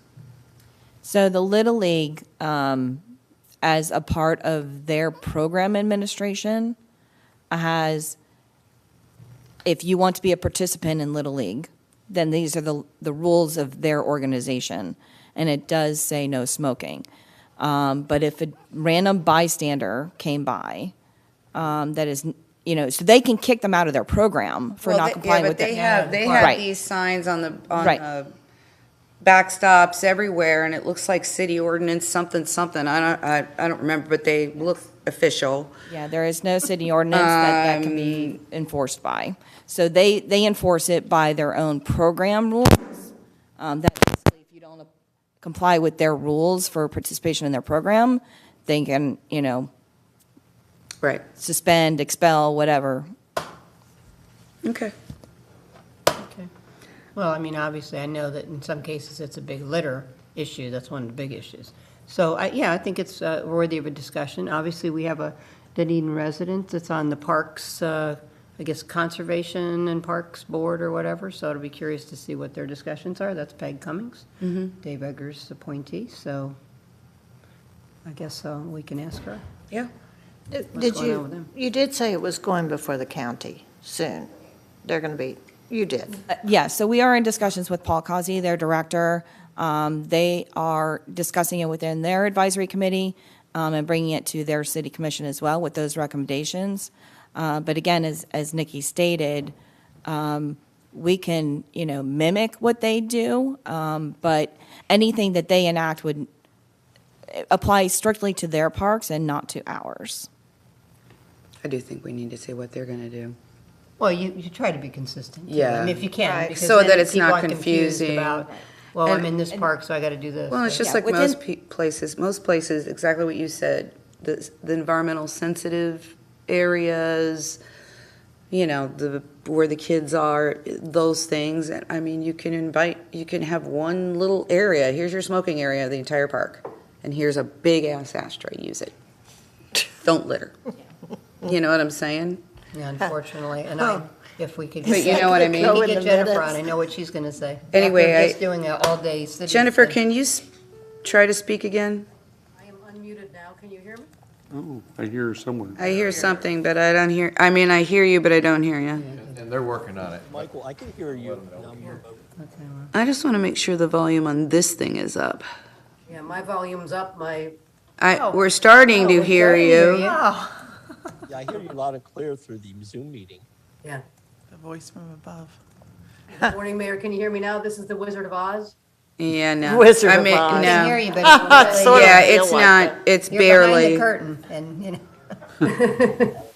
We know you're there, we just getting louder. can't.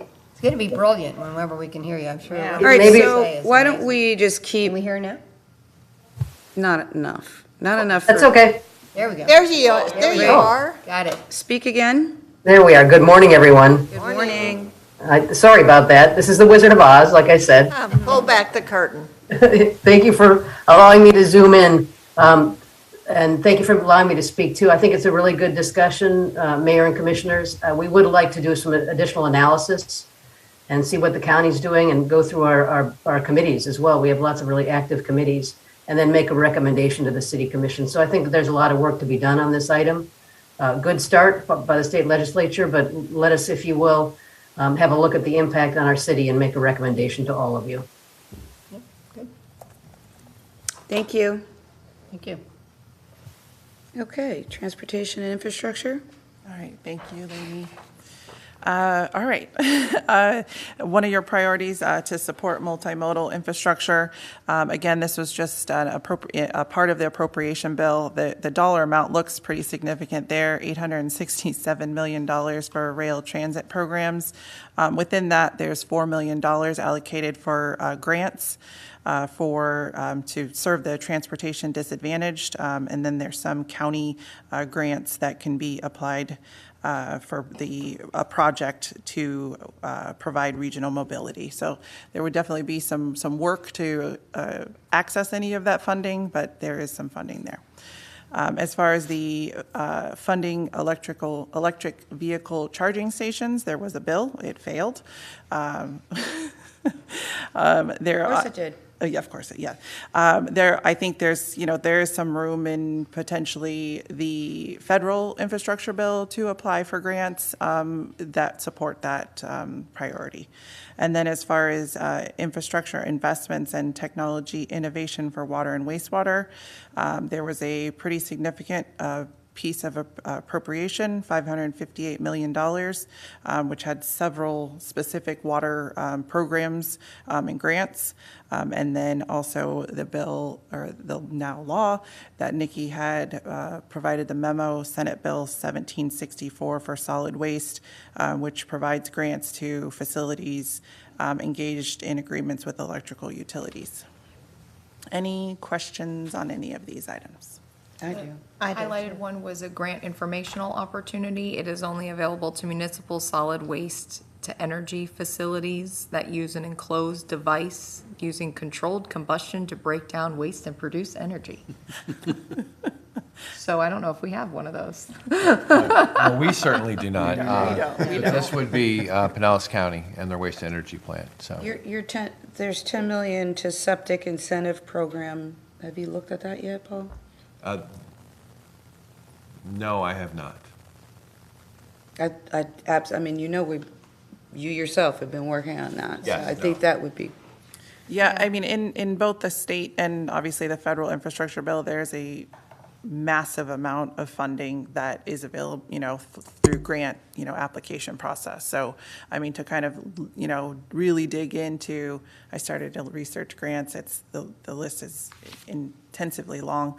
And then obviously the process of going through, getting a supporter, doing all the, making sure we even require to apply, or fulfill the requirements, and then go through that process. well, the feds is a lot harder, but the state, It is. that's something I think you all are a little bit more familiar with going And down that road. with our Lofty Pines project, we're Right. going to be receiving a $500,000 pass-through from DEP in the state, so. And honestly, Paul, since you're here, one of the ones I did actually find rather interesting is the $50 million towards alternative water supply sources. So I know, we've heard from Russell as far as his, I don't even want to say it. Toilet to tap. Toilet Try it. to Say tap. it with me. Toilet to I tap. think the mayor called it something else.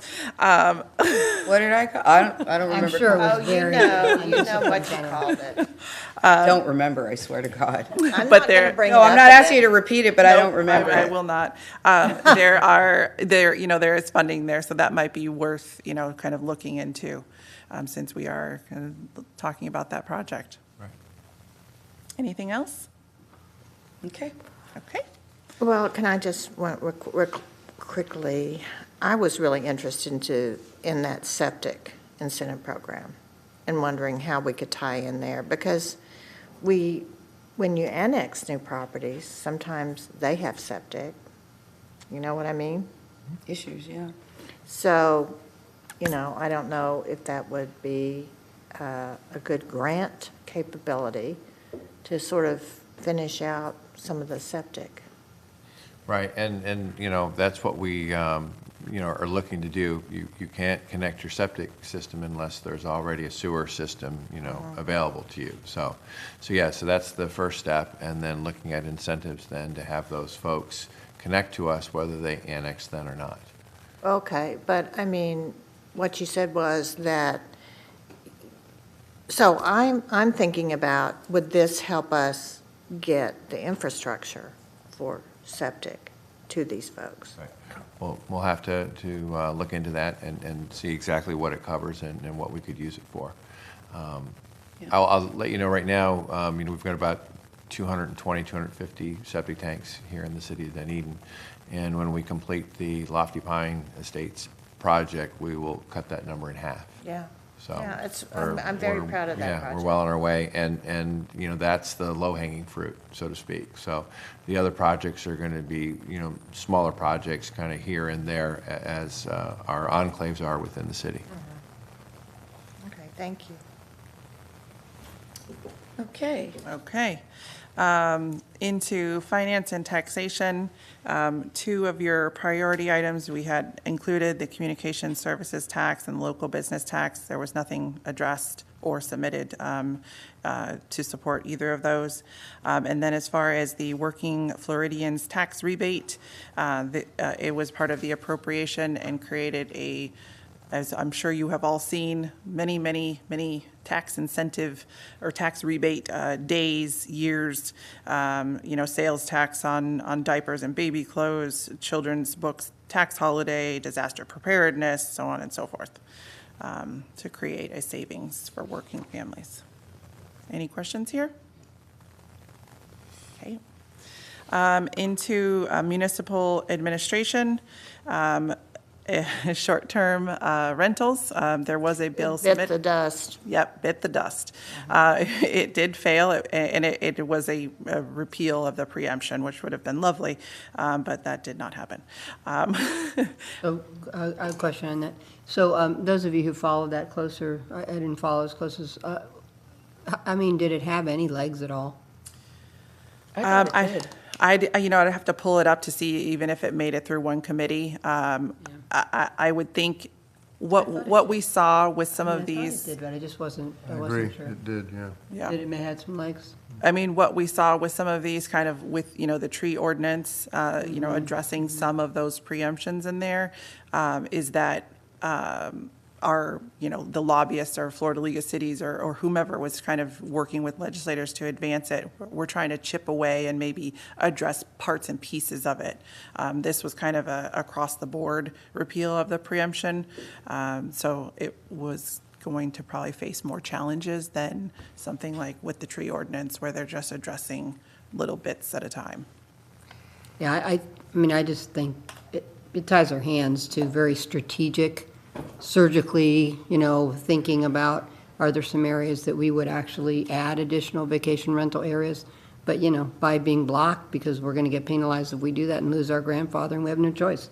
I just find it very frustrating, because in this case, I think they actually work against some of their own goals at the state level by preempting ours. So I think it's unfortunate. So I think we ought to just keep working towards that, because, there may be some areas that strategically make sense, but we're not going to do it because we're not going to pay that kind of price to have all our grandfather rights go away. Right. So. Yeah. Municipal Administration Legislative Committee, every year, that's their number one. Number one. And the cybersecurity was really, those were the top two issues. Now, it's wonderful we're moving on cybersecurity, but we didn't go anywhere with vacation rentals. I mean, that has been their number one issue for years. So in regards to cybersecurity, we actually saw quite a bit happen here. There was a $334 million appropriation to the prevention of cybersecurity and training and grant program. And then two bills, which Nikki reported on, House Bill 7055, which put some requirements in place as far as reporting cybersecurity incidents, and then, a list of other items, prohibits paying ransoms, and then some cybersecurity standards and training. And then also 7057 provides public record exemption for protection of information for technology systems. Both of those have been summarized to IT. We recommend several administrative and policy changes to be sure that it complies with all of the reporting requirements, annual training requirements, policies and procedures to safeguard the city's data. And those have already been, I believe those are in the works, but I let the department speak to that. But there are no recommended code changes at this time, as that is a administrative policy and function that's established under the city manager. The city clerk's office also received a separate memorandum on the public records and public meetings exemption should any of those items ever need to be discussed at a public meeting. There is a public meeting exemption solely for the discussion of cybersecurity specifics.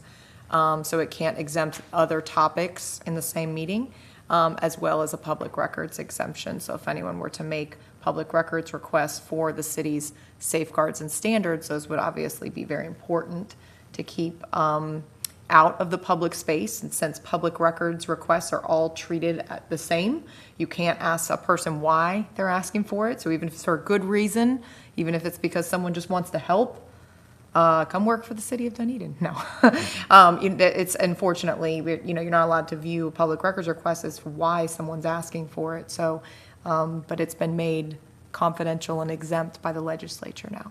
Nice. And then your last priority here, expand mental health services for children and adults. This was also seen by an appropriation of $140 million to mental health assistance, and then they broke down specific programs in there. Schools mobile panic alert system, youth mental health awareness and assistance training, and so on. I'll see, I was really proud of that one. It's a good one. Very important. All right. Mayor, if you want, back to short-term rentals, no, it died early on. No. It really didn't have Thank you for legs. checking that. I had a feeling it might, but I didn't know. All right. The municipal administration continues on into legal notices. These are all three of these on this slide here are summarized by Nikki also. But this amends the requirements of posting public notices and includes the option of posting to publicly accessible county websites. And there's detailed requirements as far as what needs to be posted. And I'm sure the clerk's office is well aware of those changes that went into effect, I believe, July 1st. That's actually January 1st. January, That one okay. doesn't come into effect until January 1st, 2023. And before the clerk's office can do anything, the county has to run the site. So it has to be a county-run website to be able to shift to online notices. So, Why wouldn't they just let us use our own individual websites? You would think but then there's no extra cost other than, has to be a publicly accessible website created by a county for the publication of legal notices and advertisements. so you're going to one place and that's the only That's the reason, reason you're which kind of makes going. sense. I kind of get that. Is the county ready to do that? Yo no sé. I don't know. I'm sure, can see if Jennifer and Barry have had any discussions about that, because I'm sure there's 26 or 27 other people asking the same question. But Mayor, I think I didn't mean to be informal, but I think you're probably right that it's a matter of if this is going to become an alternative method of notice, which some of you may recall the last one they gave us still required you to run a paper ad every time you were going to run an online ad. So it effectively did nothing to actually facilitate some of the advertising challenges that clerks across the state have dealt with, but certainly in the Tampa Bay and the Pinellas County area with our printed publications going down to 2 days per week. I know it really impacted the lead times to get those legal notices out. So they have now centralized it some so that within each county, residents will only have one place to go. You run one note, you do have some things that you would have to do to set that up, where you run a notice in the paper saying, hey, we are now going to use this county-run site, and here's where you can go to get the city's. So we would no longer, if the county does this, right? Then we would no longer, if we participate in that, we would no longer have to do the newspaper thing other than the initial? Annually, you have to do it. Annually, You okay, have to big do a deal, but newspaper ad, not for letting them every. know that, letting them know two things, because people can opt out, and they can say, no, I want you to mail notices to me directly, and that is an option. So the notice tells people two things annually. It says, we are going to advertise our legal notices on this county site, if one is initiated by the county. And number two, if you don't want to receive legal notices that way, you can write to the city in writing and request in writing that you be opted out, and then the city is required to maintain that list and send mailed notices to those individuals by mail. So all of those things, I think the clerk would want to look into those cost benefits analysis and make a recommendation to the commission on. In terms of code or other required changes, your code just uses the term, legal notice or legal ads. So this is just articulating more methods that already existed in the statutes of how that can be accomplished. So, But this could be significant cost savings for us. I wonder how happy the newspapers are about that. I know, it's got to, Even I mean, if we again, they're have going to- down to 2 even days if of we have to print. run them through the county, would that prohibit us from also having it on our own website? it doesn't prohibit you from also having it on your own website, but it doesn't count as legal notice for purposes of the times when either statutes or your own code say you have to give legal notice of something. It would not, the city's own website could not Be good to do both. serve for that. You're right. So Good that's- to do both. Actually, I think the way to do it, not to get into the weeds, would be to put a link. Not just that's a true. legal notice here and a legal note. I mean, Yeah, you that's a want to good be point, too. consistent. You want everybody to go to the same place, but you can put a link on our Yeah, website. that sounds good. Click here to see all our legal notices, and it takes you to the county website. How much do we spend a year? Mayor? Yes, ma'am. Excuse me, I'm sorry. I actually really like to work with Rebecca in the future to talk a little bit about any sort of a link or how much we spend on notices and that type of a thing. I don't know, Commissioner Tornga, exactly how much we spend on legal notices every year, but I mean, we need a methodical approach to this, and I will talk to Barry about this when I meet with him next week as well. I thought you had a meeting coming up, Suggest that. Jennifer. Yeah, Thanks I for was gonna confirming suggest that. And that, just to Commissioner Tornga's question, that's a requirement of the statute. So like we mentioned, there's several requirements, the annual, but even to go this route, the city has to first show that this method will, of publishing notice on the county site will result in a cost saving. So that analysis will have to be done and presented before that tool could be used. Well, and they may charge us because they're going to have a website manager or whatever, So, yeah, there's a lot. Okay. And Thank you. that one is just so you know, that one is January 1st, 2023. So that was not a July 1st change. Okay, under local tax referenda, Nikki, you can speak on this, but I feel this is a little just informational as far as requires referenda elections. If there's an increase in millage in excess of your existing limitations, that those be held in general elections. Correct. That one was informational because you just did your proposed tax rate and it is not in excess to where you need to. But for future, we made sure that the city clerk, as your local supervisor of elections, is aware of the change. All right. I thought what that was saying was that if they wanted to do a penny for transportation, that would have to be in a general election, not an off year. So the way the statute reads right now, it says that no municipality shall levy ad valorem taxes against real property and tangible personal property in excess of 10 mils, except for voted levies. So that's why I don't think that you're ever going to. It was scaring me there for a minute. All right, That's a constitutional ability to raise your, above the 10 mils. But also, you're right, there are other surtax referenda that are impacted by that, but those are always only able to be levied by counties. Okay. So, Okay, thank you. yeah, so we wouldn't include that in the city. And in the last one, building regulations, House Bill 423, there's quite a few items here as far as amending the Florida Building Code, as far as permitting for demolition of single-family homes in flood zones, kind of details private inspection fees, extends certificate of occupancy, and then some restrictions, which I'm sure Nikki has probably talked quite a bit with Joey and George on all of these items for this House bill. There could be potential code changes that need to be implemented because of the building regulations, but we also made sure, because the city contracts with the county to do some of its building permit issuances, that they were also tracking the changes. And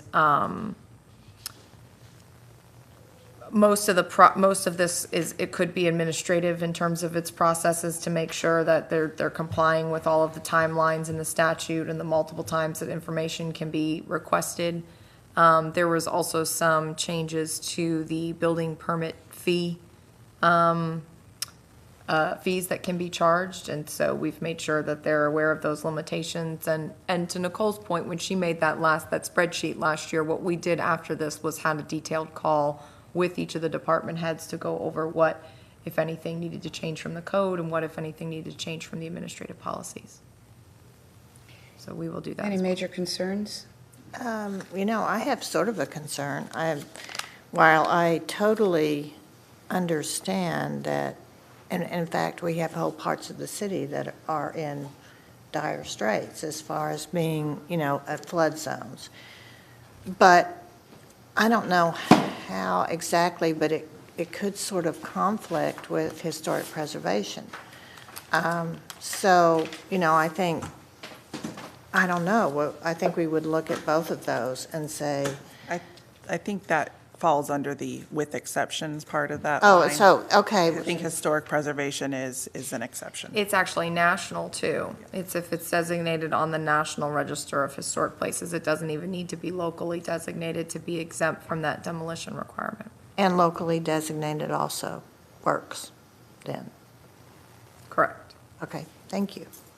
I think the reason they're saying, I assume the intent, if you may not restrict permit for demolition of single-family home in a flood zone.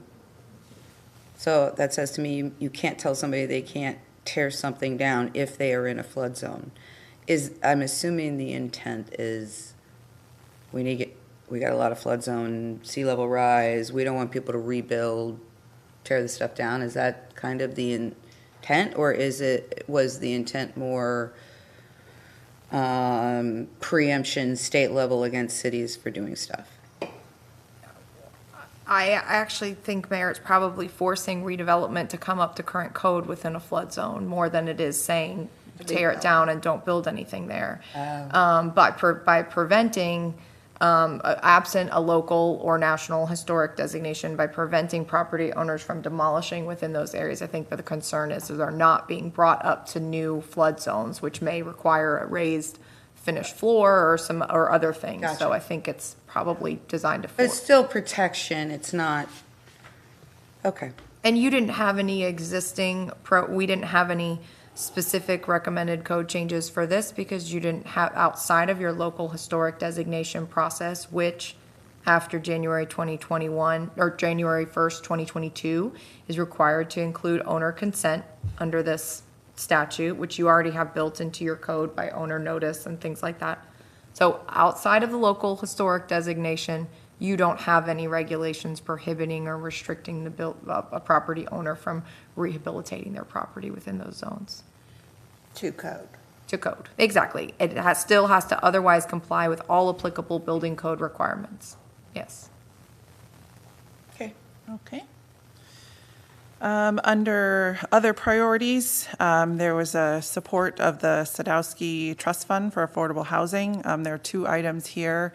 Senate Bill 962, I believe you probably are mostly familiar with this, but it actually permits mixed-use residential development on commercial or industrial zone land if there is 10% of the units designated as affordable housing.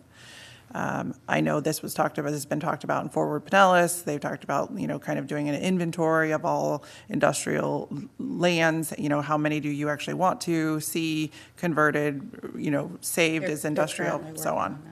Is that close to being done, or? I was told this fall. Okay.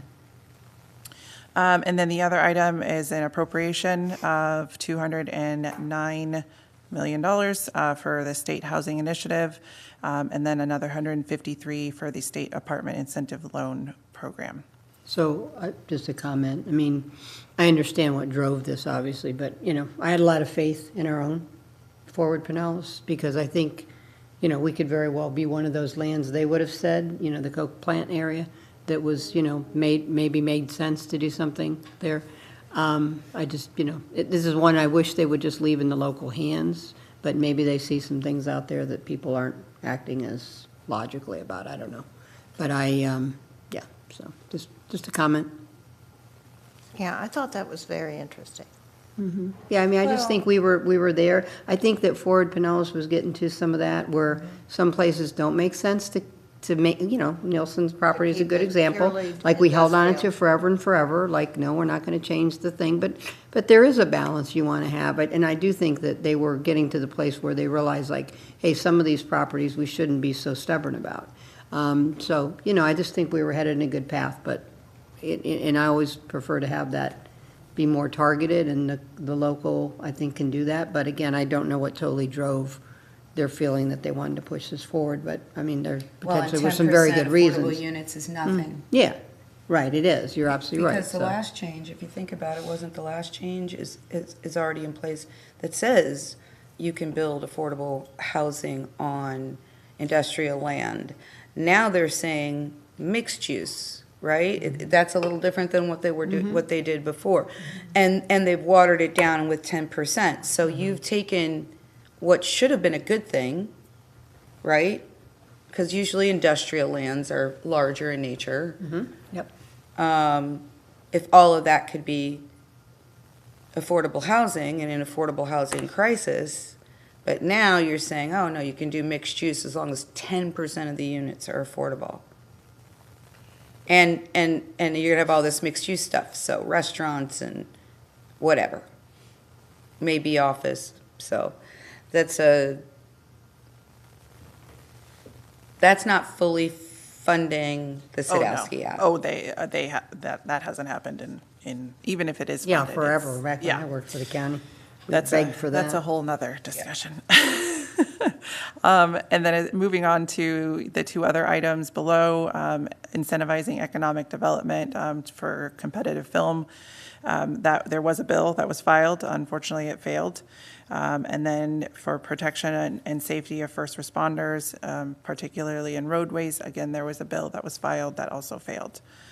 For funding, you want to? I was just going to go back to one thing about safety of first responders. So the roadway incidents failed, but there were some additional protections with regard to fire personnel that were sent to fire chief specifically with regard to how some of the changes in the past year or the year previous, which allowed for certain presumptions of cardiovascular conditions to be presumed to have been occurred in the line of duty.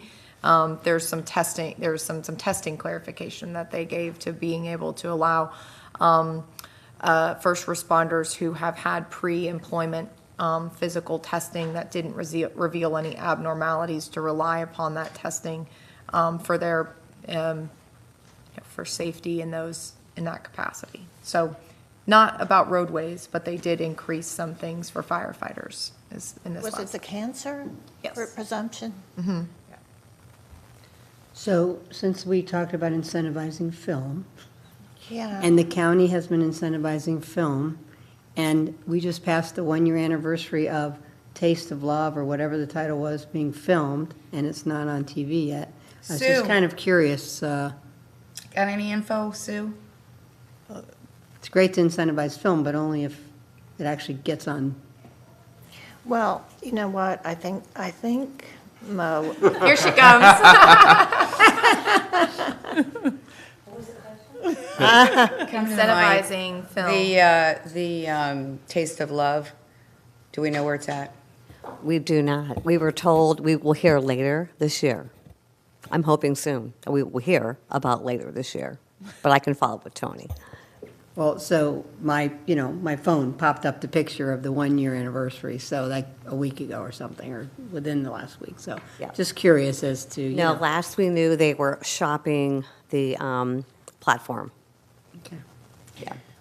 But I think this is. No, I mean, film. incentivizing film is great, but I just, But I think you it's do want from them the to state hit the level. airwaves. No, It is, I get But that. she said, No, I given mean, the I'm fact we're talking thrilled about that this. the county has taken that on themselves, but, the longstanding thing is we're losing all She's on these tourist development. money We because we have people that are going to Georgia. Georgia's and- huge. Yeah, because we don't have the incentives, so we're just fluffing off, the things that film can bring to us in the ways of economic development.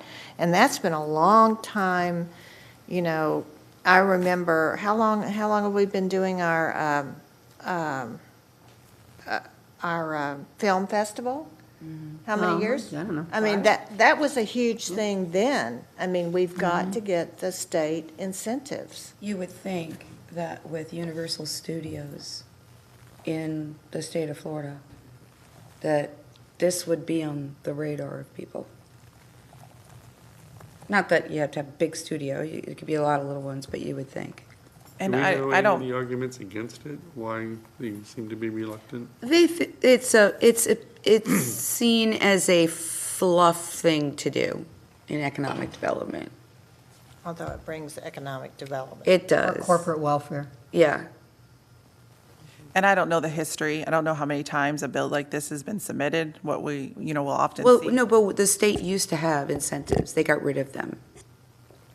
So, I mean, if this is, this is fairly new, we might see it come again next year, and this is kind of Oh, I how think we'll these keep things, asking. these things happen. You repeat, and then after so many, a period of time, we'll see some North movement. Carolina's getting a lot of movies, I'll tell you That's- that, they man. Georgia. Yeah, I'm telling you. Well, and it's diversifying where we're getting our economic development from. You can't just, you want to build your tourism because that's the big thing you are, but the more films that are shot here, the more then local studios or local editing places are going to pop up, and you're talking about a different kind of job now. A local talent. They Yeah, have all so, these different films. It's just trying to see beyond the political talk and seeing what it can do in the future. I mean, let's look at what Atlanta's done. They have recording studios and film studios everywhere. I mean, they've got one of the largest sets with, what's his name? You gotta know. Yeah, I know. That's the big studio there. Big Mama, I can't think, I know the role he plays, I can't think of his name in it. Madeira. Tyler Yes, there Perry. you go. Who? Thank you. Tyler Perry. Tyler Perry. He has, I mean, his studios are, Is it the Sounds largest? I think it's the largest studio. outside Hollywood. And it might be even larger than those, so. Yeah, but, There's opportunities, my point. yeah, but we're talking about makeup people and Yeah. grips and people that run all the equipment and people that synthesize once they take the film, and then they have to synthesize it to get, the actionable shots. And so it's not just, it's multiple people that would be fed by bringing films here. It's an entire industry. It is Entire an industry. industry. And I mean, I know they talk a lot about bringing tech. And that's tech, too. Well, but the tech they're talking about is different than this. And we need a transportation system for tech people. We need hubs of things for tech people. And that ain't happening anytime soon, as much as I want it to. But for film, hey, we got all this industrial land.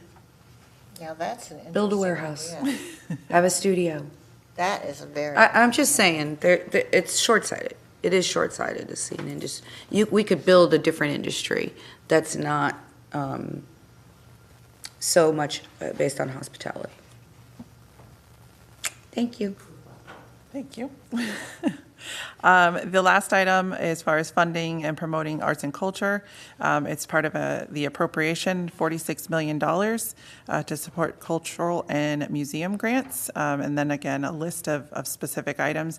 I believe I read somewhere that this was the most that had been appropriated in several years, almost 20 double. probably. Yeah, almost I double mean- what they have done. So I think that this is this was This a big was win. a win. Yeah. This was a win. Is it all general fund money? Is it some ARPA money? Do you know? Oh, it's ARPA. I was going to say. It has to be ARPA. Just clarifying. But at least they did designate. No, they did. that. That's I good. mean- No, you're right, absolutely right. I'm not looking to I get mean, forced them out. culture and museums, they've been not getting funded, or they get us, like, there's 10 that maybe make it.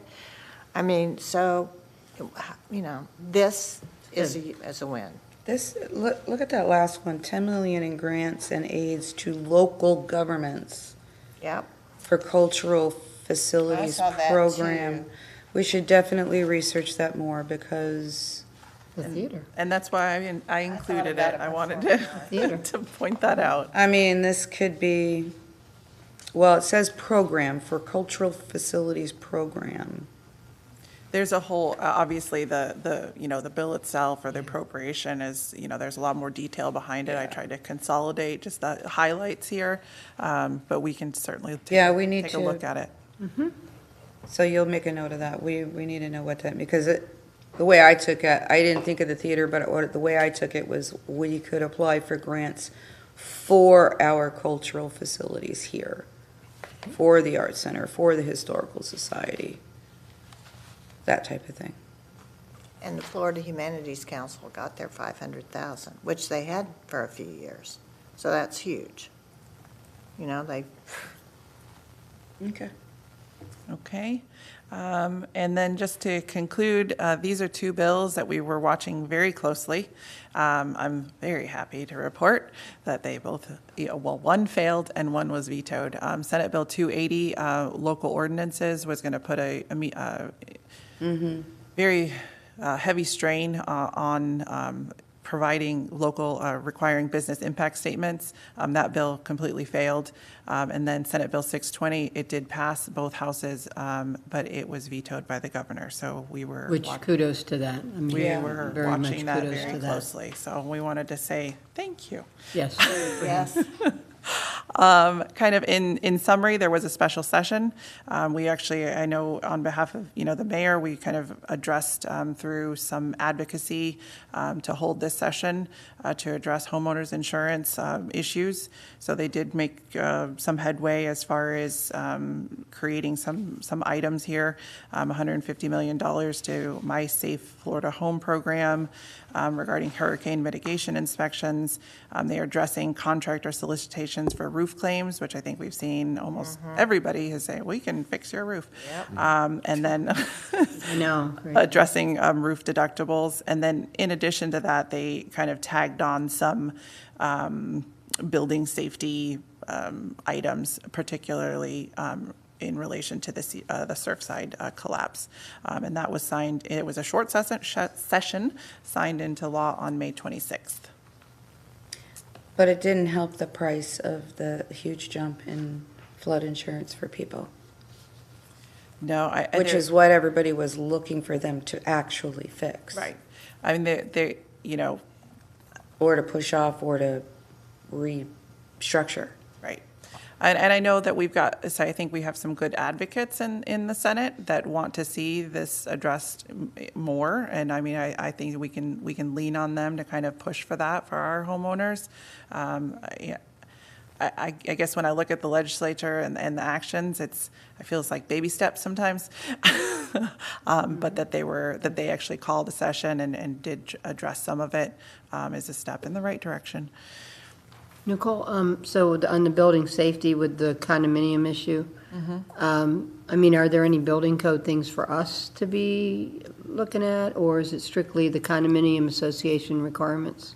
It lists, it's condominium and cooperative associations. So it's their laws governing those associations. So whether it's inspections, I haven't dug into all of the language of it. It may require different types of inspections or time of inspections that maybe they saw, were lapsed in Surfside, but we can. Well, it's kind of like, should we be monitoring, do we have to go inspect a townhome every 10 years or a condominium Or do they building? submit it to us, right? I mean, because I think there was some talk that they would have to do it, but then they would submit it to their local government, and I don't know if that's a responsibility, I was just curious. But, I do want to make a little editorial comment. Sure. I always, when we talk about government regulation and people, less government regulation, and I get that, but typical government regulation, in my opinion, comes out of catastrophes. And that's what happens, because when catastrophes happen, then the public is like, well, where's the government? Why aren't they doing something? And so, so this is a step, something catastrophic happened, and so, hey, we need to jump in and have some regulation. So, not all regulation is bad. It comes from terrible things. Fire, a lot of the fire codes come from horrible things that have happened. So I think it's good that they tried to do that. I think we see it a lot. We're condominium associations. You have great boards. You have boards that are sometimes absentee, and, you're worrying too much about what it's going to do to assessment values of people that bought a condominium at a really low rate and they can't afford the assessment, instead of like the building needs to stand. I mean, we need to make sure we're thinking of our safety first. So I think, I don't know all the details of this, but probably a good thing. And I'm just curious if we have a role, just to make sure. We can whether we take do or not. a deeper Yeah, look and just to if confirm. you all come back with some additional information. Sure thing. Thank you. And then the last item, I just wanted to kind of give you a look ahead to what's coming up as far as the next session. It starts later in March and will end in May. We should start to see some bill filing, at the end of the year, beginning of the January. I wanted to indicate the Florida League of Cities Legislative Action Days to see if anybody wanted to attend or put it on your calendar. And then we'll bring your priorities to you. I know I kept getting bumped last year, but we'll try to bring them to you early as soon as we can kind of get some action and feedback from our other agencies that we take a look at when we're developing them. And that's it. Any other questions? I had some, I really tried to read all your stuff. It was like TMI, too much, but I did find somewhere in there, and I wasn't sure how this was going to, golf course best management practice certification, that passed. Nikki wrote on that. I think it's just a requirement of some sort of, education component. Nikki, do you recall? Which one was that for again? The golf course, so probably Parks and Oh, Rec. yeah, that is included in the Parks and Recreation memorandum. It's a best management practices that so long as certain UFIFAS, which is the University of Florida Institute of Food and Agricultural Sciences, has coordinated with the Florida Department of Environmental Protection, and they offer certifications for golf course best management practices for compliance with fertilizer BMPs. So if the golf course is utilizing those standards, the city is preempted from regulating or requiring different water and fertilizer use blackout periods or restrictions. So it's under DEP and IFAS, but it did pass, so now we do have those preemptive regulations. As of July 1st, and Vince Gizzi and his team are aware, and we also indicated they were welcome to pass along to the city's partner, which operates the golf course as well. And then I did notice our Dunedin Causeway, no funding. I mean, our Dunedin Causeway Bridge, no funding, correct? Right. No funding. They are still working on it. We're still working on it. Well, the county is working on it. And, yeah, I was real interested in that golf course thing because, we just had to, good catch, Nikki, that we had to be aware of that. I did have another question, and it is sort of, it might be coming down to us. It's not included in any of this, but I keep hearing about it, and that's that there's sort of a push to open libraries more hours. Phyllis is not here, but I'm not aware of any And, legislation that passed in that I regard. don't think it was legislation, but I think it's sort of a. I know what you're saying. I It's saw because of the something heat. somewhere. And I they're saw saying something people need a somewhere. cool place to go. And But it maybe- wasn't legislation. No, it was not legislation. Maybe an article or, I don't know. Yeah, remember? Something. I did read remember, that. it was just recently. It was recently. Jennifer has her hand up. Okay. Yes, Jennifer.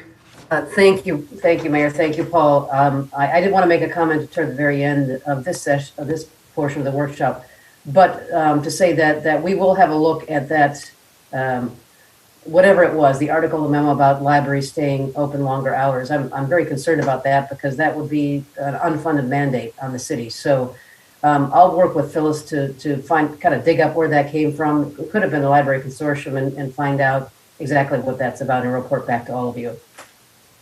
Thank you. I may have just heard it on the news. It may be on. I don't know. It touched me in some way. I wasn't paying a lot of attention. I couldn't tell you anything about it, but I did hear something about libraries. Yeah, so An odd mandate. I just did have a Yeah, I don't question think on it- that, Yeah. Okay. And so waste to energy is only county, right? So Right. we can't do that. septic to sewer, we're going to check on that and see if there is anything we could get. Again, unfunded project is Dunedin Causeway Bridge. We hope they're working on that. Very happy about the mental health awareness in schools. That is very important. We're not doing it with, one grade in health. We're not doing it. Right. We're not preparing children. And then I did have a question. You shouldn't make me read all this stuff. Okay, so it said somewhere in here, and I thought 100 Friends of Florida was very interesting. That Yes. was a lot of environmental. That there is a new rural and something land acquisition that could be in conflict with Florida Forever. Can you address that? I don't know off the top of my head. I'd have to research it and then get back to you. I thought that was very interesting. It's rural, it was a different category, and then it said it could be in conflict with the funding for Florida Forever. So I was sort of interested in that. And I guess, thank you all very much. Okay. All right, you guys feel good with the feedback? Oh, yeah. Anything else? Yes, sir. No work at all. Would you back up one page? I made this comment earlier. It says anticipate reviewing legislative priorities at commission work session in January, February 23. And we know when the legislative is meeting. So I assume that we're going over this material here today to see where we stood, what had happened, give us a primer, and then we would be going to our sessions coming up pretty quick here for the state, and then seeing what was going on in there and kind of using our background from this to formulating. Was that the plan? That's how I read this, and I wasn't sure if that's what it meant. So, the priorities that we developed earlier this year, you've got your friendly one-page sheet, it enabled us to kind of use this so we can advocate, with whether it's with FLC or Thousand Friends of Florida, and they spend obviously a lot of time in Tallahassee or writing directly to our legislators, committee chairs, so on and so forth. So I don't think that, obviously, these are still your statements for this year going into these next sessions, or these upcoming sessions with Florida League of Cities, and it will be interesting to see, what they bring as some of their top priorities, if they've shifted at all, and then that's kind of what we used, to help build some of our own priorities too.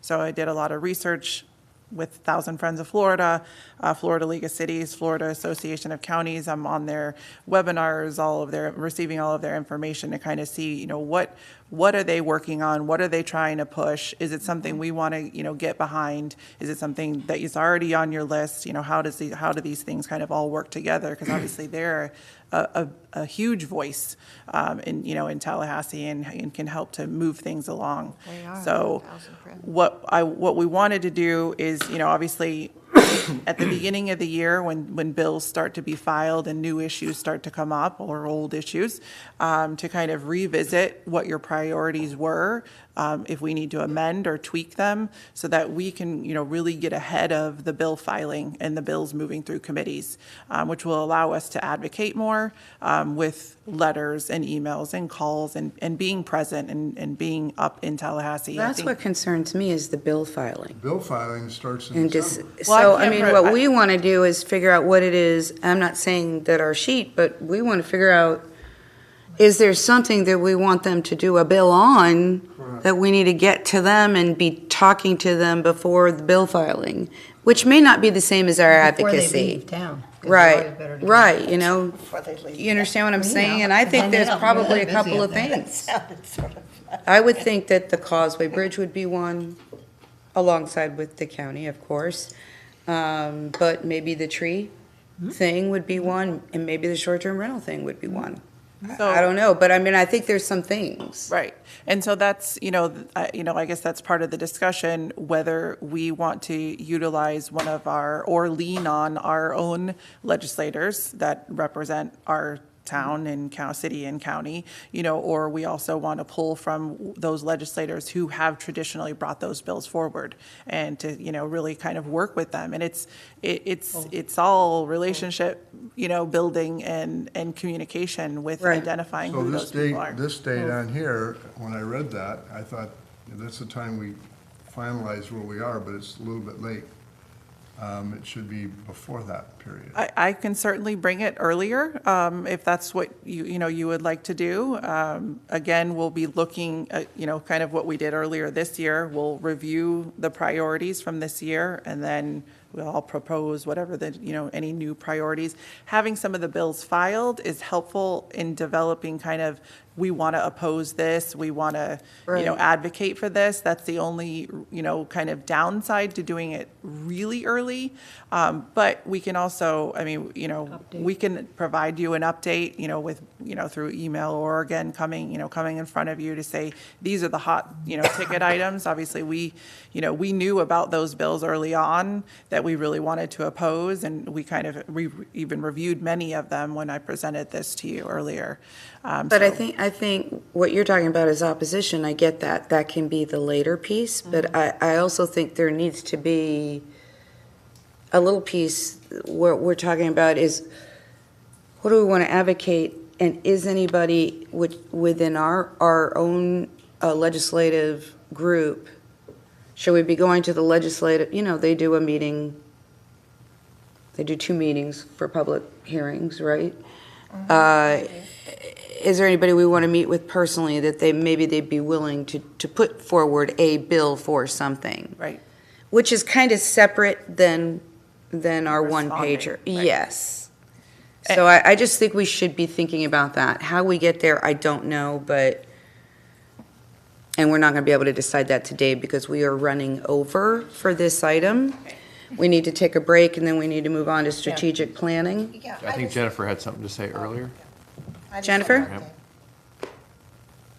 Thank you again, Mayor. I just want to commend Nicole and Nikki Day on the work that they did. I don't think our legislative platform has ever been stronger or monitored quite as aggressively, if you will. I mean, Nicole is right on top of everything as soon as it happens. And some of the things that you all may not know is that she followed these bills all the way through, and we did provide letters as authorized by the City Commission for those bills that we had opposed moving through the legislature. So, I really feel that we're in a strong position, and I hear you, we need to bring it back to you a little bit earlier so we can take a position on, or even, perpetuate bill filing. But again, though, I think that we're in a really good position. We know exactly where the legislature is going when they're in session, and follow those bills all the way through. And then the memo that Nikki had provided to staff for administrative changes was just absolutely very thorough. The memo? The 7 memos. Right, the 7 memos, Something sorry. like that. Sorry, Really? let's be clear.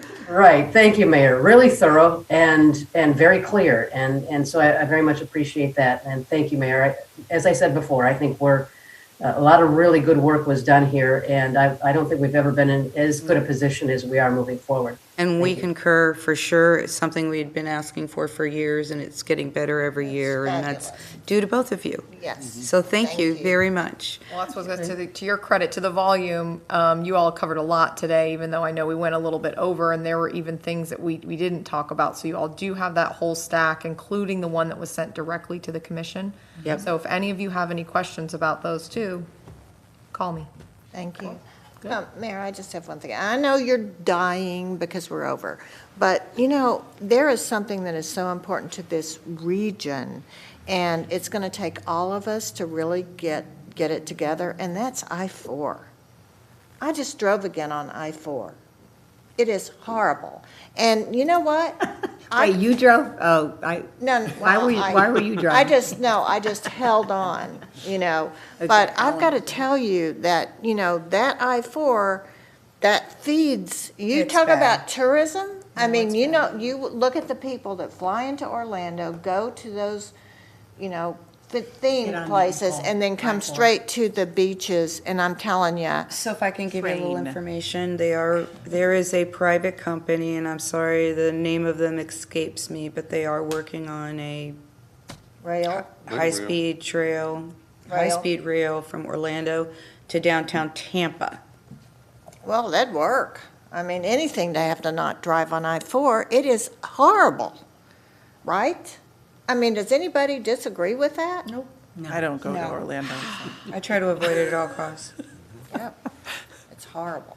It is. So break time? And I am also on the,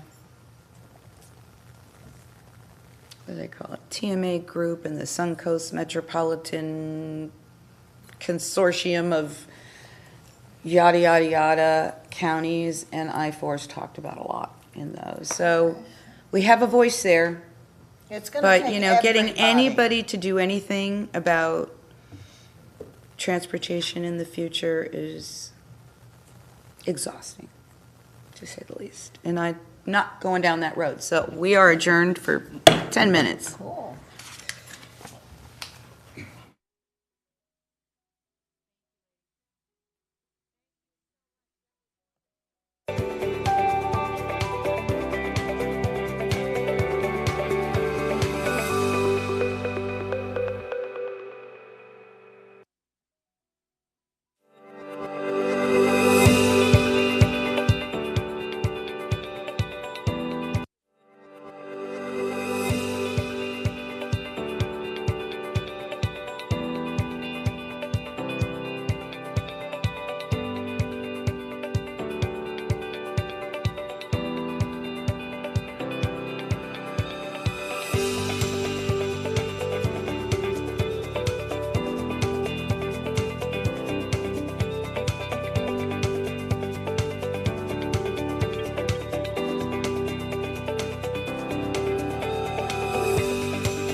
we will call ourselves back to order. And now we'll head into the City of Dunedin strategic planning update. Jennifer, did you have any opening remarks? I do, thank you, Mayor. This item, strategic planning update, actually was on your agenda during our first budget workshop when we considered the business plan. The City Commission at that point had some concerns in regards to the strategic planning process as well as the cost associated with it, and had requested additional information. Since that time, Nicole has done some additional research, and we want to give you a better description than certainly I did during the course of that workshop in regards to the benefit of strategic planning. And with that, I'll turn it over to Nicole. Thank you, Mayor. Good morning, Mayor, Vice Mayor, Commissioners. Nicole Delfino here again. We just wanted to kind of walk through a little bit of information about strategic planning, what the city currently has, what the benefits would be to enhance it with a strategic plan, and obviously respond to any questions or concerns that you may have.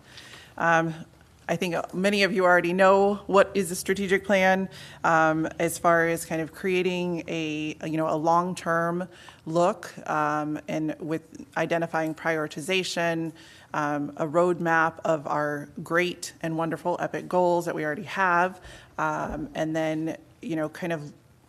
I want to say, Commissioner Tonga, when we were in the strategic session in March, you had made a comment, I think it was about laying the foundation, which is what a strategic plan would do as far as, proactively shaping the future rather than just kind of responding to what's happening.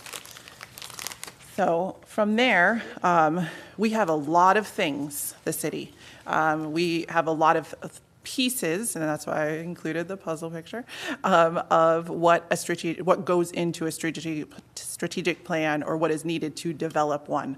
So, a lot of municipalities might not be in the position to already have a lot of this information, but we do. So we've already got our citizen survey.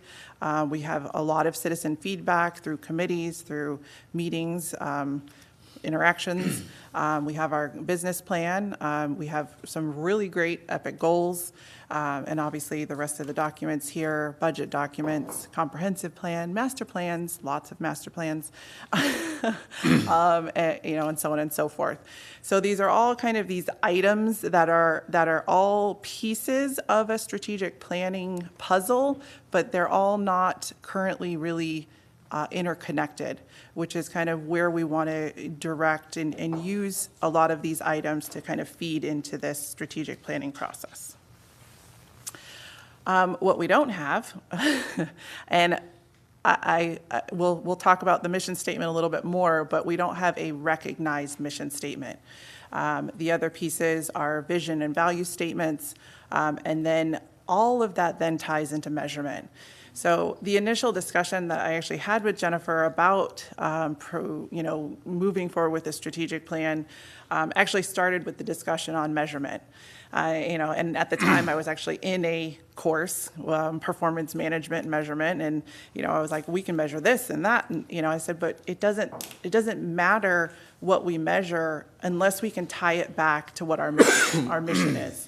It has to be that kind of guiding light, so to speak, to say, this is the reason why we're measuring this. Does it achieve this goal? Does it achieve, and then the greater statement, does it achieve the mission? So there is a mission statement. I actually had to Google it and try to find it. It's very difficult to find on our website. I'm not sure, there's not a lot of information on the website about how this was developed or when it was developed. But years ago. Years ago. I was here. There is a book. There is actually a little, like maybe 10-page book, and I looked for it. I just was looking in my office. I know I have one. But it gives that. It gives the value statements. It gives basically the categories of goals. So it's a great place to, it's a good one to find. Yeah. Right, yeah, to just kind of use as a reference point. But just so you know. It would have been early 2000s. Yeah, but just so you know, and I believe Commissioner Torga and Deborah was there for this, when we began the epic goal process and we did those, Oh, you might have been here. You were here. You were Oh, here yeah, for I was that. here. Yeah, I was here. We tried working on Yes. these things, and it was not successful. I'm just going to put it that way, as nicely as I can. And so there's guidance that's needed there for sure. Yes, and I pulled those, those minutes, and looked back at those workshops, to kind of understand, where you were and then where we need to get, with the mission statement. And obviously the key pieces of the mission statement being those items that are here, that it's action-based, that it gives us our why, and then, provides us guidance. I wanted to then highlight, as far as what the importance of a mission statement, these are just a few organizations that have really succinct, strong mission statements. Obviously there's some municipalities included there, some nonprofits, and obviously, TED is just, TED's is actually just spread ideas. So the importance of that statement is that we all know it, our employees know it, our community knows it, it's included on our, on our documents. It's kind of what we can always reflect back to. What is our mission? So just wanted to share some of those, that even with some cities, it doesn't have to be very, it can be succinct, it doesn't have to be complex. So in looking at how to get to a strategic plan. I just wanted to, say, but we have this, but we have that. A lot of what we have is operational. So and that's why we've got the green check here. So in our operational plan, we've got our short-term goals. We've got our projects that we want to accomplish in the next, 1 to 3 years. We've got our individual department action items. It details, our operational plan details how we're going to get things done and how, the organization is going to work. While some of those do tie into the strategic plan from a different outlook, it's a long-term plan. It's, focusing on the entire organization, not just a department or a project. It's kind of looking at everything all together, and pursuing your long-term mission and vision. Some other things in here, it looks at both your internal and external environment, whereas your operational plan, what we are currently working with, is really focused on a lot of our internal environment. And then obviously looking to define the future. So any questions here? Well, why don't you get through the whole presentation, and then we'll come back. So the process for us to kind of work towards developing a plan, I put communications at the top because I think it's the biggest. It's weaved throughout every step of the process. We have to, communicate with our staff, with our leaders, with leadership, with the community. It's very important that we have touch points. So you'll see communications in other, in other aspects of the plan, but I just wanted to put that out there as, being transparent, getting the feedback that we need, and, moving things along all through very strong communication. So the first step would actually be to develop a work plan, and then to take our existing survey data, which obviously we just completed, and kind of do a deep dive and review of that. We'll then go and engage our stakeholders in feedback through employee focus group and community focus groups. And then there's some stakeholder surveys that will need to take place as far as basically verifying some of the information that we have and the direction that is included in those documents. Then we have some sessions that would be needed with leadership planning, commission planning, which would then lead us to the development of the report, which would be in a draft format, which would require some refinement, and then final presentation. So it's a lot of steps that I just consolidated very shortly. A lot of time required in each of these in, identifying stakeholders, scheduling, working with them, getting the right feedback that we need to kind of craft this plan. And every one of these steps is very critical. And that is the end. Okay, thank you. Jennifer, did you have anything else you wanted to add before I open it up? Just, Mayor, that within the budget, and the budget is balanced, as you know, at this point, we did incorporate $60,000 for fiscal year, excuse me, fiscal year 2023, and another $25,000 for fiscal year 2024 in order to develop the plan and implement the plan. So it's a 2-year process is what you're saying? Yes. Correct. Okay. I'm just gonna, why don't we try and do like a single question each and then go round again so that we're not, yes, ma'am, go right ahead. Vice Mayor. Okay. Well, actually, I think this might be for Mo, who might remember it, but when was the last time we did a strategic plan? 2000 what? Well, I mean, I think, the early 2000s, I think we did that one. It might have been 2002 or something. As a strategic plan. I mean, we've done other things that I think aren't truly like developing a strategic plan. We developed our business plan, so it had shades of it, but not the real And our epic goals holistic. had, Yeah, I mean, there's shades of it. shades of some of that in their epic goals. I mean, there's a lot of stuff in there that ultimately feeds into the ultimate strategic plan. But I think in and of itself, so. It's been 20-something years. I think it's Bottom been a line. while, unless Yeah, you 20. remember something, Mayor. Okay, well, I think that's really important to know, that it's been 20-something years since we really sat down and tried to work on a strategic plan, our mission, and we see it every day, how quickly things change. I think we really need to buttress ourselves with that basis of knowledge. Okay, you'll get another opportunity to speak. I just want to, anything you want to ask or Yeah, this is- concern you want to share or anything you want us to know as we're having our dialogue? Yeah, Jennifer, you mentioned it's 60,000 for 23 and then 25 for 24, I think is what it was.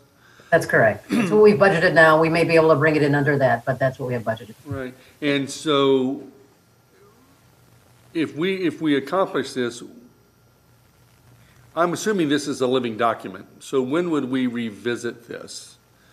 Is this, if we get through 23 and 24, is this kind of, here's our strategic plan until some commission decides to revisit it? Or is this something that, once we get through it, it's something that we would hope to revisit on a consistent basis, every 3 years, every 5 years, every whatever it is? I think the measurements we would look at every single year and report out every single year on how the organization is performing. But we would look at the plan every 3 to 5 years. We'd have to designate which in there. Nicole, do you agree with that? Oh, yeah, and to be perfectly honest, I would love to be able to see measurements even brought more frequently. I know I've attached some other, examples with Largo. While their measurements aren't included in their plan, when you go to their website, it has each of their items and then it has measurements underneath it. So they're kind of, live streaming, so to speak, updates to their measurements. So I think it would be really useful as you're looking at, making decisions on projects, on priorities, to kind of have a regular touch base. Maybe it's Vince, or maybe it's water that's bringing you here. Here we are. Here's our updates in regards to this measurement, where we are, where we've come. So I see those being used actually more frequently as a reflection of the plan altogether, and then revisiting the plan. The plan has to be flexible because things do change. So you're not going to see necessarily in the plan itself. There'll be action items, but you're not going to see like set in stone. This is what we have to we have to build this by this date. That's your operational plan. It would be, coming back to you and giving you updates. So probably every 5 years. 3 to 5, yeah. Commissioner? So, one thing that jumps out of you, of course, that we've surveyed our community a lot. We've talked to them a lot. We've had visioning, which, again, it's not the whole thing, but it's a big piece. I mean, out of that comes a lot of the things we know our citizens want. We do our citizen survey, both business and the community. So I guess, 2 things.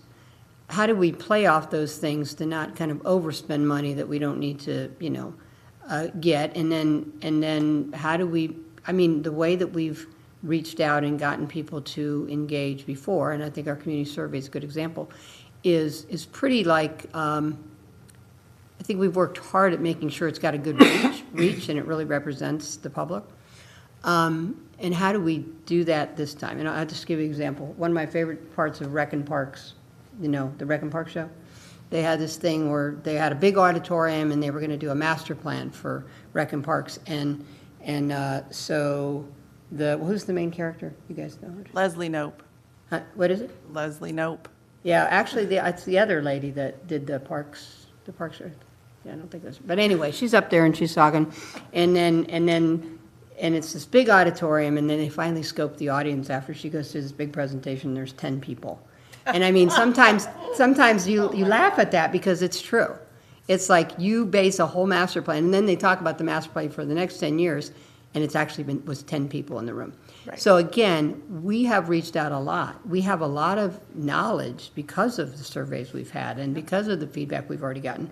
So how do we make sure we play off of that and not overkill or offset something that's not as representative? Right, and we don't, I mean, as part of, so in working, we've been in consultation with the Florida Institute of Government, who, was present at our strategic plan.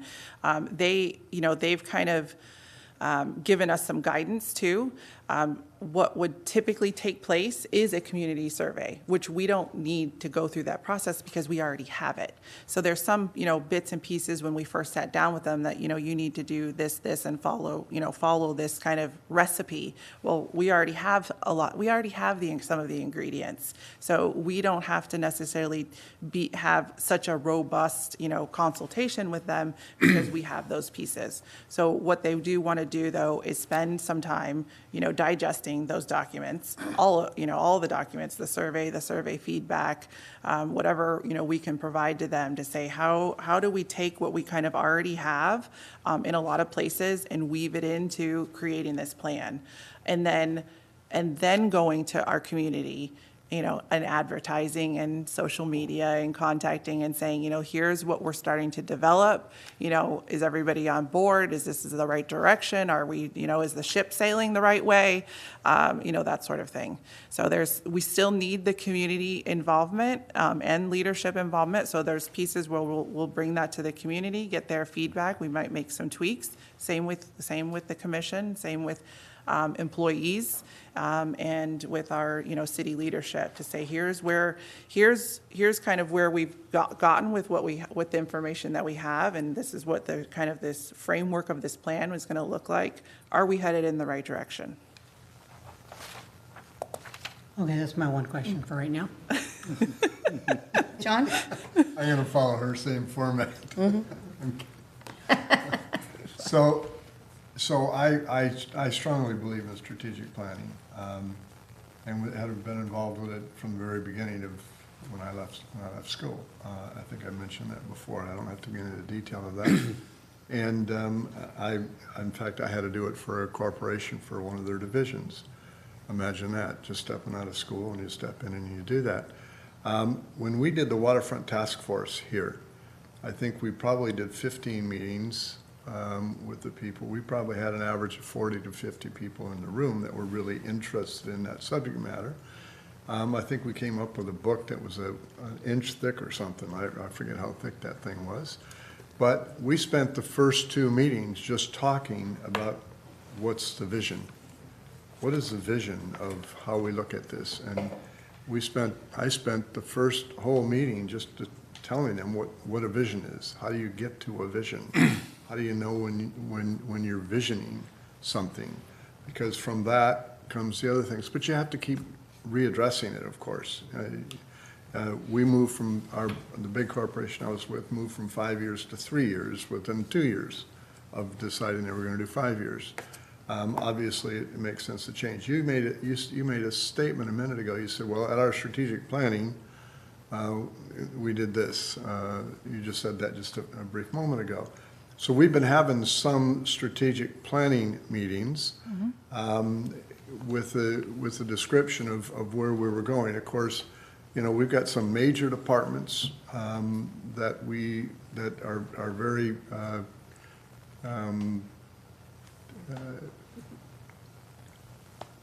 money-driven, shall I say, that once you'll decide quite quickly what the vision is for that and for them. And for example, if you take water, okay, you say, where do we want to be with water?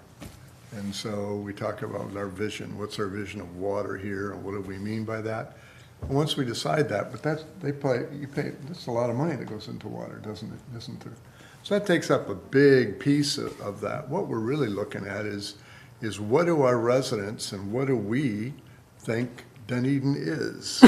and therefore then how do we want to support that from a vision side? If we said we want it to be heaven or hell on the other side, then you'd want to start to build up to arrive at that. So I think we should be doing a lot of that. And I think we should be doing that ourselves locally here for the vision and for the mission, because we're using a lot of what we're doing now to support a concept of what a vision might be for us. We focus on CRA, which is our downtown, a lot. We focus very little on our coastal community, as far as I see it, and I think more of us being that coastal side of the city. I don't think you necessarily get that from a survey when we send that out. I think we're asking a lot of questions. Are you happy with this? Do you like this? Or what do you want to know? But I think if you sat down for a visioning session so I'd like to see us try to do that, maybe even amongst ourselves. Maybe we sit down for a 2-hour session and see if we can come up with what we feel a vision is. Now, the last formal company that I was at, I was brought on, and one of my responsibilities, of course, was going to be strategic planning for them. So I came on, and all 7 of us went to another state, and we sat there for a week, and we talked about what we wanted to be when we grew up, and not us personally, but what we wanted the company to be. Right. And so that's sort of the vision, and then they're the ones that are going to drive it to become that. I think cities are a little different. If you look at the words, a lot of the words get lost. Remember I told you there was a president, I was in the car in a big limo, and I wouldn't get out of the limo till he could tell me what his vision was of the company, and he couldn't tell me. And I had just spent time with him, and I said, I'll tell you what it is if you don't want to tell me, but I'll tell you what the vision is. And from that comes the mission then, obviously, because you're driving towards the vision. A lot of people aren't visionaries.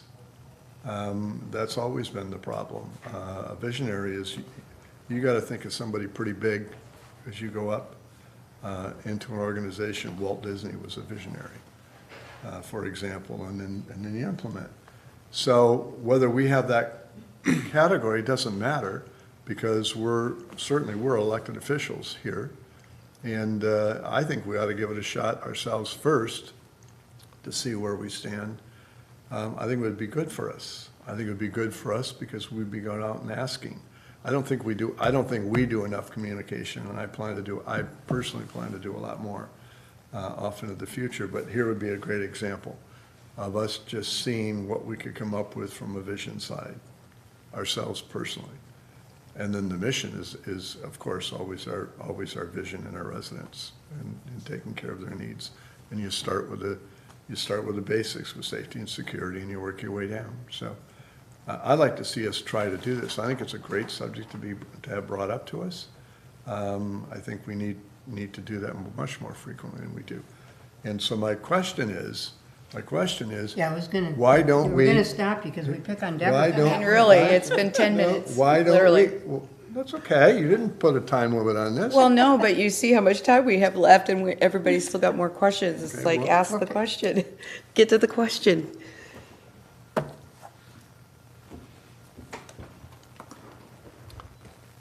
Why don't we try to do this ourselves, is what I've been saying. So, geez, oh, Pedo. All right. That's my question. Jennifer, I don't know if you want to respond to that. I know we have talked about that. And as far as and I think even Jorge last week or in the budget session kind of, repeated something also that, we are, as staff, are pretty maxed out with our. Yeah, thank you, Nicole. Yeah. And thank you, Commissioner Torga. I think that's a very valid question. And I think that the visioning session itself with the City Commission is something that we could sit down all in a room and talk about what the Commission's vision of the future of the city is. But I think that this particular planning process has a lot more parts to it, if you will. It's not just the visioning in the direction that we're going, but how do we ensure in the future that we continue to go in that direction? And how is it that we establish what those measures are specifically, and we would need staff for that, and how it is we convey that and deploy that throughout the community, and equally as important throughout our employee population, because they're the ones that are going to do the support work to ensure that we're going in the direction that we need to go in. So it's really that aspect of this is labor intensive. I think that certainly we could get in a room and establish what the vision is, but it's the implementation that I'm very concerned about as far as having the staffing levels to make sure that it's done right, that it's supportable, and that it's something that is not half-baked, if you will, that it is a very robust and useful strategic plan for us moving forward. So that's the reason why we would like to bring on somebody who has done this, and I don't know who it is specifically, but somebody who has done this type of a process repeatedly with many other governmental entities and who has done it successfully as well. When you look at some of the websites, and I know Nicole has done a lot of research on this, some are better than others. And so we would look to those consultants who really put forward that robust and full-flavored, if you will, plan for the entire city. And so again, though, I just don't feel that we have that expertise in staff, and I don't feel that we have the time in staff either. The problem is really, Commissioner Torga and Mayor and Vice Mayor and Commissioners, if we were to do this in-house, it would be a part of everybody's job responsibility to eventually forward to the City Commission the strategic plan itself. And what I'm concerned about is that we'll arrive at something that is in many small segments that just isn't what we, just doesn't support the city's vision and isn't the plan that we really deserve to have moving forward, and most certainly doesn't guide the city the way that we want it to guide the city. We started off really well with the business plan. That is an excellent operational document. We have our EPIC goals in place, and I don't think that those should change at all. But the rest of it, I think, and how we measure it is what we need to bring forward to the City Commission, and we need help to do that. So thank you for letting me address that.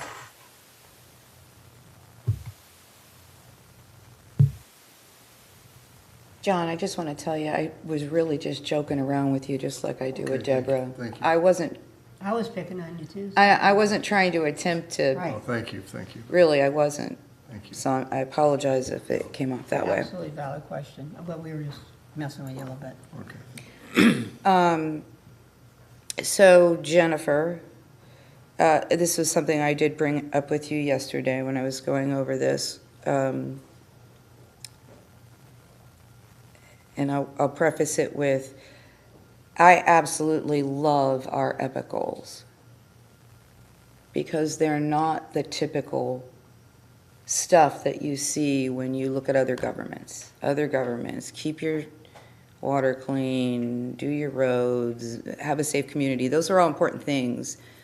But the way we've talked about it is, at least the way I feel about it, and I think we have talked about this a couple of times as a group, those are the basic needs that our city has, and they're a given. They're always going to be focused on.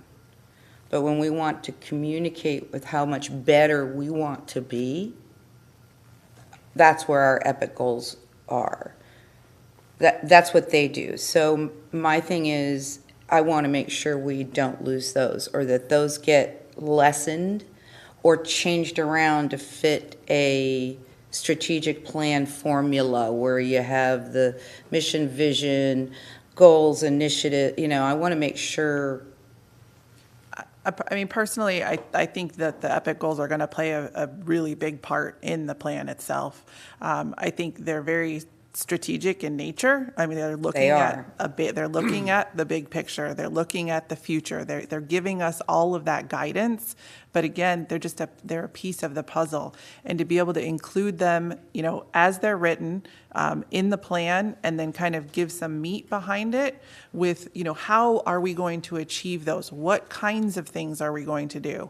I think that's where it just, again, we have all these pieces of the puzzle, but we just want to try to bring them all together. And I see them playing a very big role, at least when in all the research and information that I've read, they'll stay consistent and they'll be represented in that plan. Thank you. Commissioner Kynes, Vice Mayor? Well, I already told you. I mean, it's been 20 years. I mean, Okay, so that's your only yeah, let's real get feedback. a life. I mean, Okay. I just think, well, we really. I love you, Deborah. It really is important to have, and I will tell you, I have loved the citizen survey. I have been so fascinated with the surveys that we have done.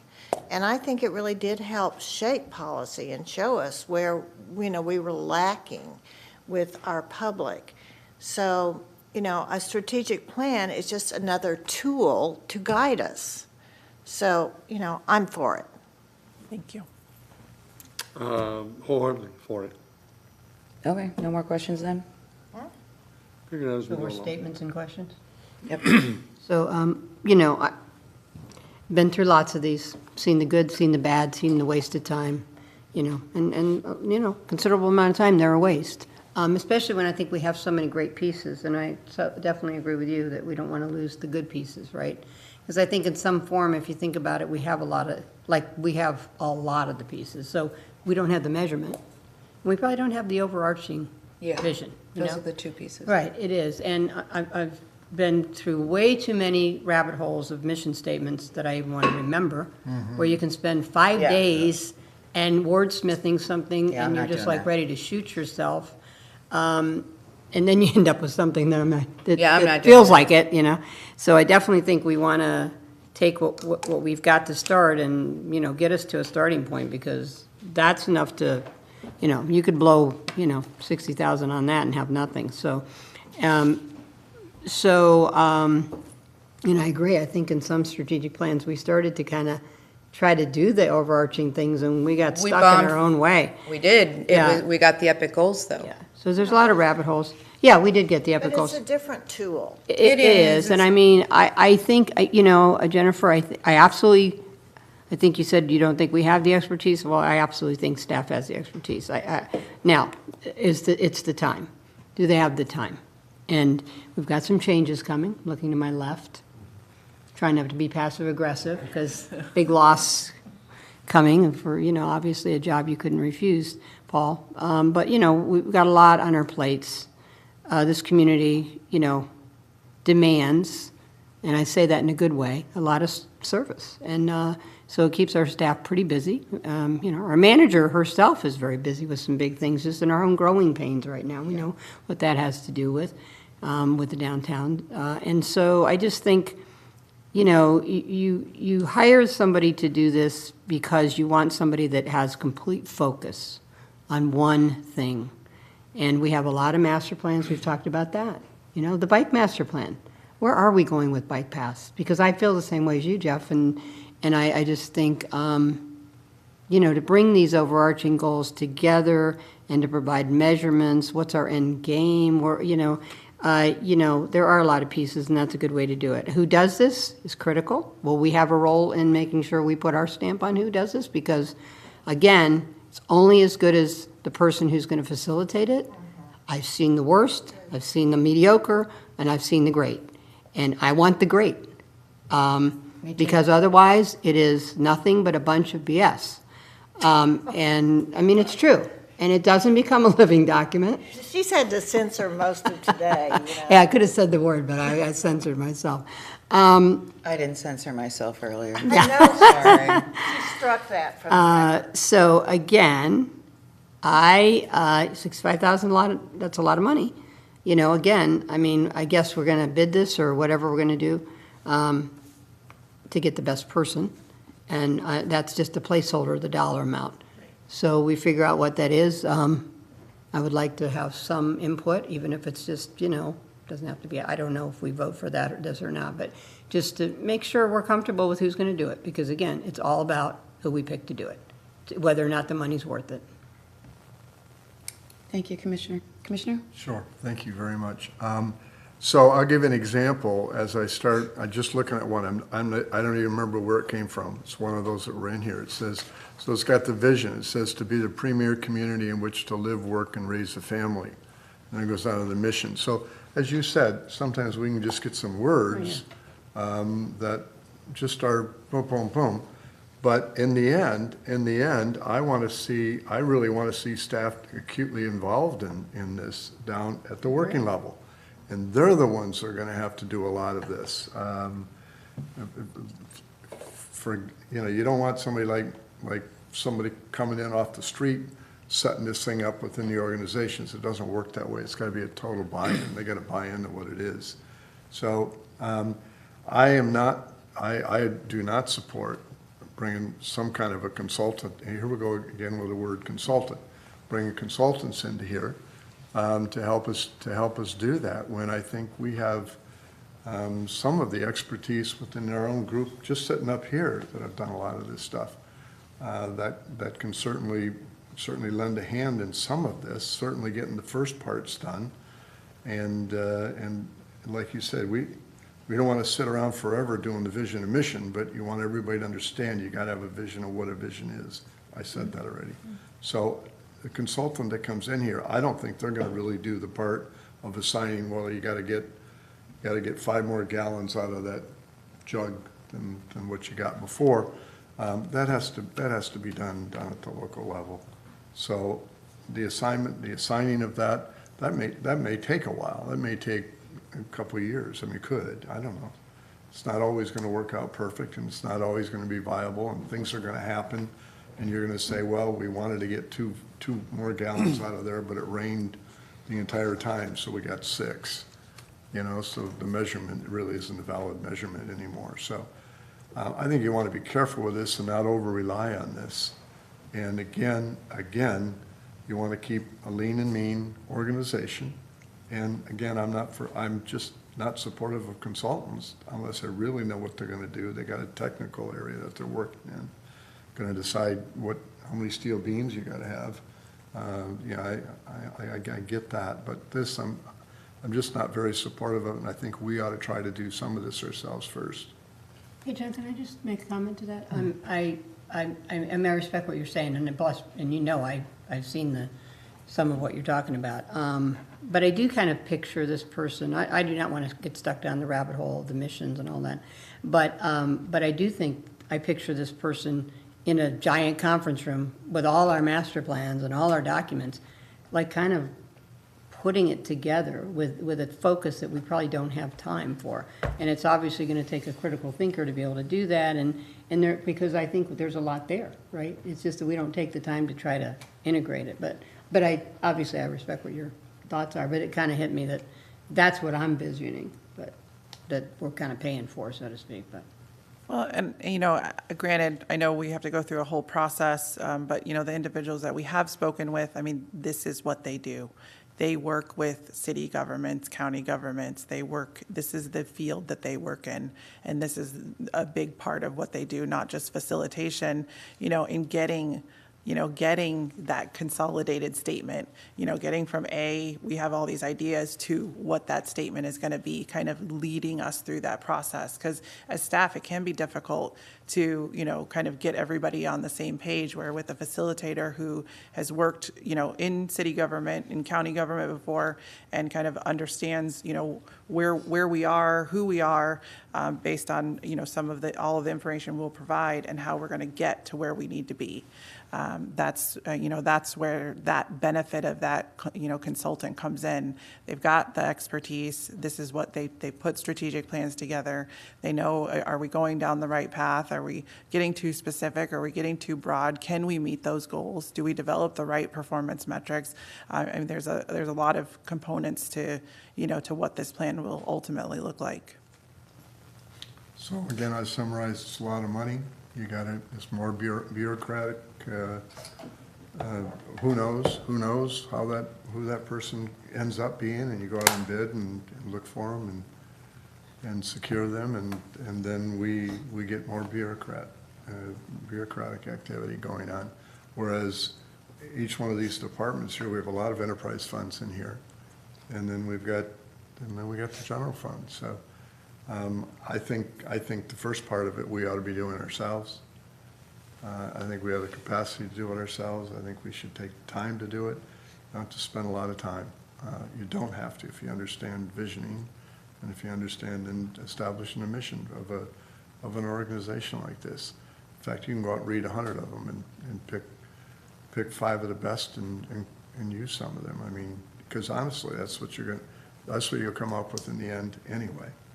And so that's my comment. Thank you. Thank you. I remember when we were, I think we were over at the, what's that place over there off of Ulmerton, the, Epicenter? Mm-hmm. Oh, yeah, I remember. That first time, Yeah. we were trying to do our vision and our mission statements. It was,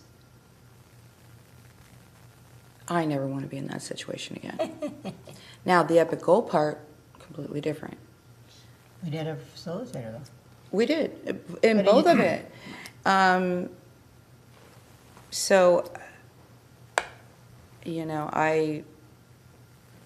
I'm okay with Jennifer and Nicole and whomever part of the team. They know what we need. They're going to know what they're looking for. They're going to interview these people. So I feel, okay about get the consultant. You understand the personality or the professionalism or the credentials or the whatever that we need. My biggest other comment, well, before I go there, Jennifer's said that she struggled even when she goes around and does her employee visits quarterly or whatever it is she does, and that she struggled because nobody in the organization knows what our mission or vision is. And a lot of them don't even look at the business plan until they're told it's that, So, that's a struggle for her as an administrator. I appreciate that. She's saying we need that. I don't have a reason to deny her of that. But the biggest thing I will say, and I'll tell you the thing that frustrates me, is I love our epic goals. But we all shove so many things under those epic goals that I think it almost waters down what the epic goal is sometimes. Now, I remember the guy at, again, the Epicenter, you can only have 5 goals, and he just refused to let us have anything more. And I'm not sure I agree with that. We've already added 1 for a good reason, and I don't want to water down our epic goals just because we need a place to put them. Because let's face it, when you look at your business plan, it's really hard to read. It's great. I'm happy we've done it. It's great for the department heads. I don't know that it's great for the public or for us as a snapshot of what we're trying to get to. I'll give you an example. One of our epic goals, and I want to get the wording right.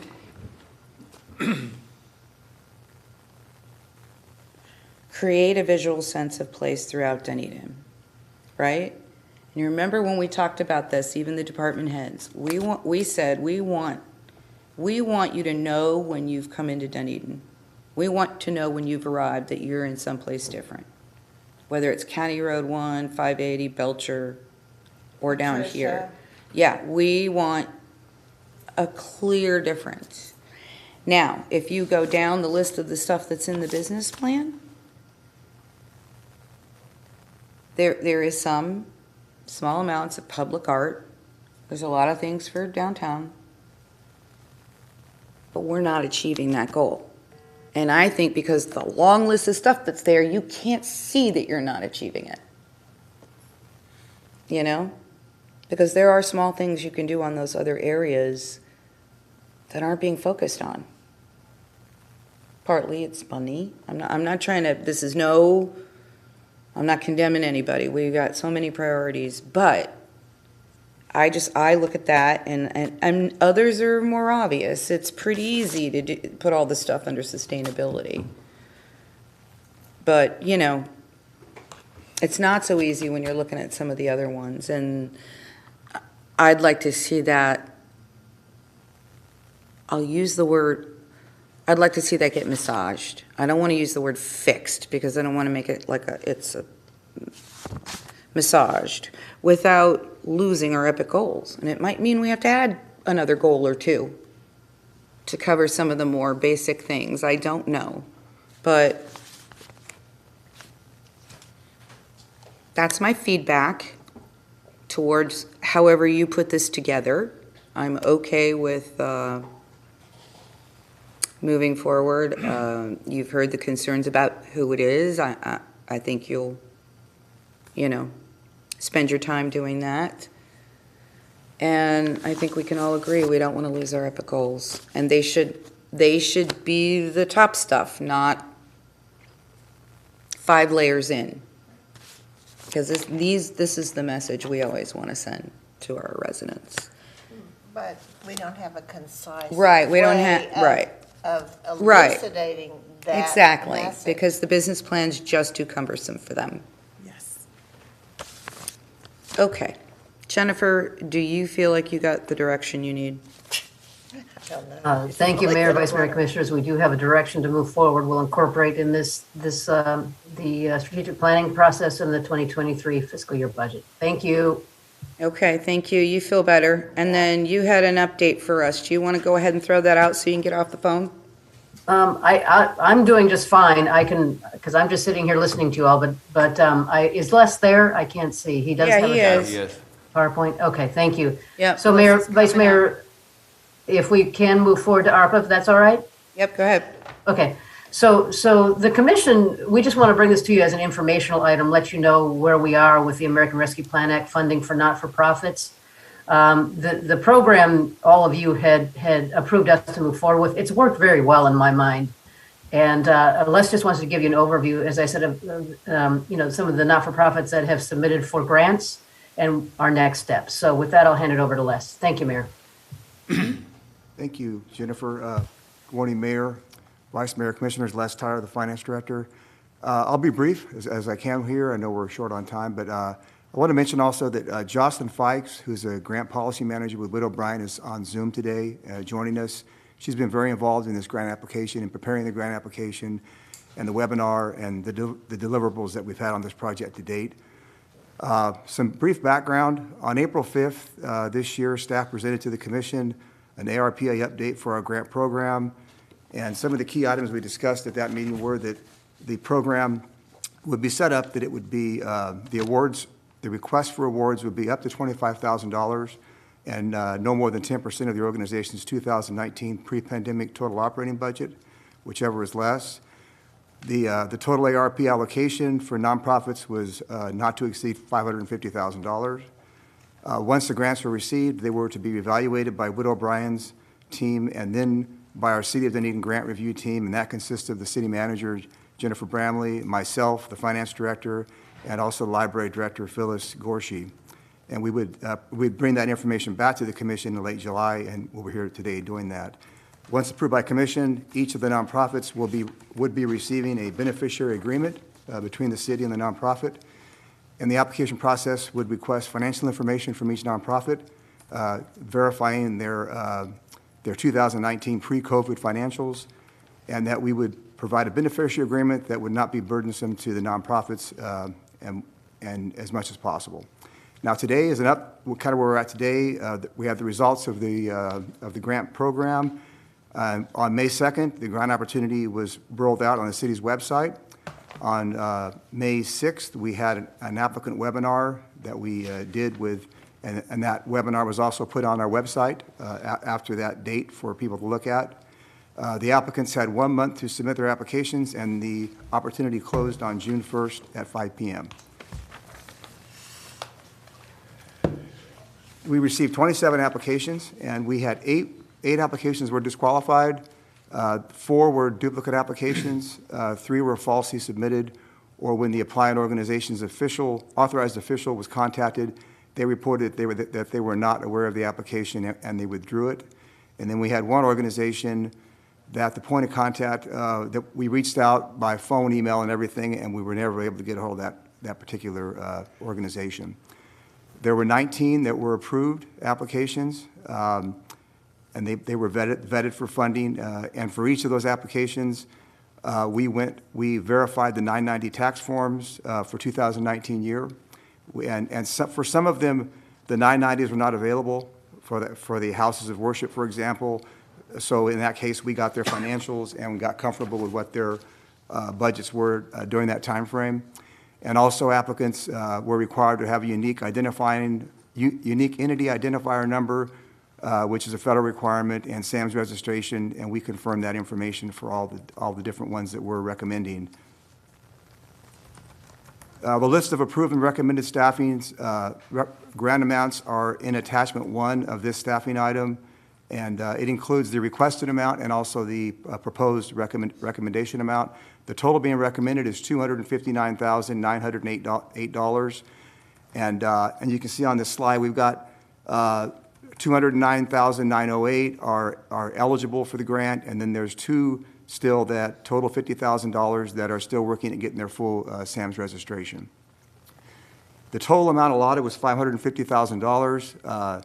So the difference between the total allotted and the $59,000 is a remaining balance of $290,092 that we would have left over from the amount that we set aside. And of the 19 recommended, we had 18 501c3 nonprofits, and we had 1 501c6 organization in our recommendations. And also in the application, we asked information, and the total served was over 204,000 members of the public for the 19 that are being recommended today. And this is a list of the ones who are being recommended for award, and the same list is also in attachment 1. There's 17 nonprofits have been fully approved, and we're still working on the 2 I mentioned for the SAM's registration. Attachment 2 in the staffing item is a timeline for the remainder of the grant process, and also attachment 3 is the grant applications received for all of the ones that we're recommending for funding today, and there's quite a few pages. I think it's 7 or 8 pages per application. Once approved by City Commission, staff will issue award documents and beneficiary agreements for each nonprofit, and we would start that process in August. If approved today, and once agreements are fully executed, we begin making payments to each nonprofit on a rolling basis once the agreements were finalized. That concludes my comments. Are there any questions? Jennifer, did you have any closing remarks? And maybe tell us if you're looking for you're not looking for anything from us today, correct? We are putting the not-for-profits that had successful applications before you this morning, and we're going to need to move forward with our agreements with those not-for-profits. Most notably on the list, you'll see Dunedin Cares. The criteria for the award was 10% of their operating budget, and that's the pre-COVID operating budget. So I think that would be 2019. Les can correct me on that if need be. You see that Dunedin Cares is only realizing $3,500. We need to be very careful with what we're doing moving forward as far as the objectivity of this grant application. Everybody met the same criteria. We can look at any special provisions that there may be for food pantries and that type of a thing within the ARPA rules, but that would be separate and aside from what we're doing today. So that said, everybody else met this, all the criteria, the grant application. Everybody seemed to be process, that. So we are putting the names. We're kind of culminating the commission portion of the ARPA funding for not-for-profits, and then we'll move forward with our agreements. Les, does that sound appropriate, or is there anything else you need to add? No, that sounds correct to me, yeah. And we will continue to look and see what options may be available for Dunedin Cares, as I mentioned to Jennifer yesterday. Commissioner? So my question is, how does it work with the churches? I see that all three of them, two are pending, but one, they're all down for $25,000. I mean, do they have some kind of social service arm that we're giving that money to versus the actual church and a certain religion? I don't know how that works or how it should work. Well, they're a legitimate 501c3, and so that makes them eligible for the grant. Well, and during COVID, I'm sticking my neck in. I understand what your concern is. But during COVID, people weren't coming to church. They were doing Zoom, and I imagine that their contributions were way, way down.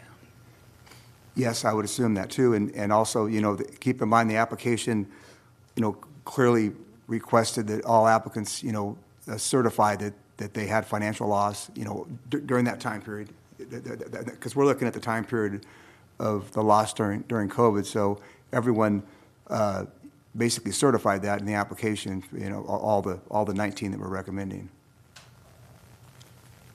Do you have any issue with it, Nikki? From an establishment clause perspective, if you're. I don't know what that means, but whatever. That's what you're Yeah, talking okay. about giving money to a church, meaning you're establishing as sure. under the establishment clause of the Constitution. If your grant specialist has also approved these as qualified applicants in the same pool as everyone else, meaning you're not treating any churches any differently than any of the other recognized tax available entities that are approved by the grant specialist. Oh, your thing is on. No. I do think in the future, and hopefully we never have a pandemic, we'll never have a future for this, but, we're probably lucky that all the churches weren't more aware, because it could have eaten up money like in a heartbeat. And I'm just saying, to me, in retrospect, it would have been good. Now, all these churches are great, they do a lot for the community, but in retrospect, there should have been probably a social service arm to this, that we know it's getting back into the community in a social service way, not feeding a certain religion, whatever it is. So, just my 2 cents, but. Yeah. Okay. Vice Mayor, I saw that you had your hand. Yeah, I just, can you tell me if these are pending, how long are you waiting for them to pend, or how long? Yeah, well, these are all, from our standpoint, they're all approved, subject to approval from your commission, except for the two. 17 are fully approved. They've answered all of our questions. We've done all of our due diligence. And the other two, we've done all the due diligence, but we're still, the SAM's registration is quite a process, and it's a 3-pronged process. And those two are still working on that final process to complete the registration for SAM's. Once we get that, they would all be approved to begin the beneficiary agreements and have, get those signed, and then eventually get funding to the nonprofits. So you're waiting on the unique entity identifier number? Is that basically? Yeah, we have the unique identifier number, but once you get that, then there's another step to get a SAM's registration, and it's that second step that is bogged down some of our applicants, and it's taken quite a while for some of them to get that second step processed. But you're not seriously asking our approval of this. You're just notifying that this is how the grant.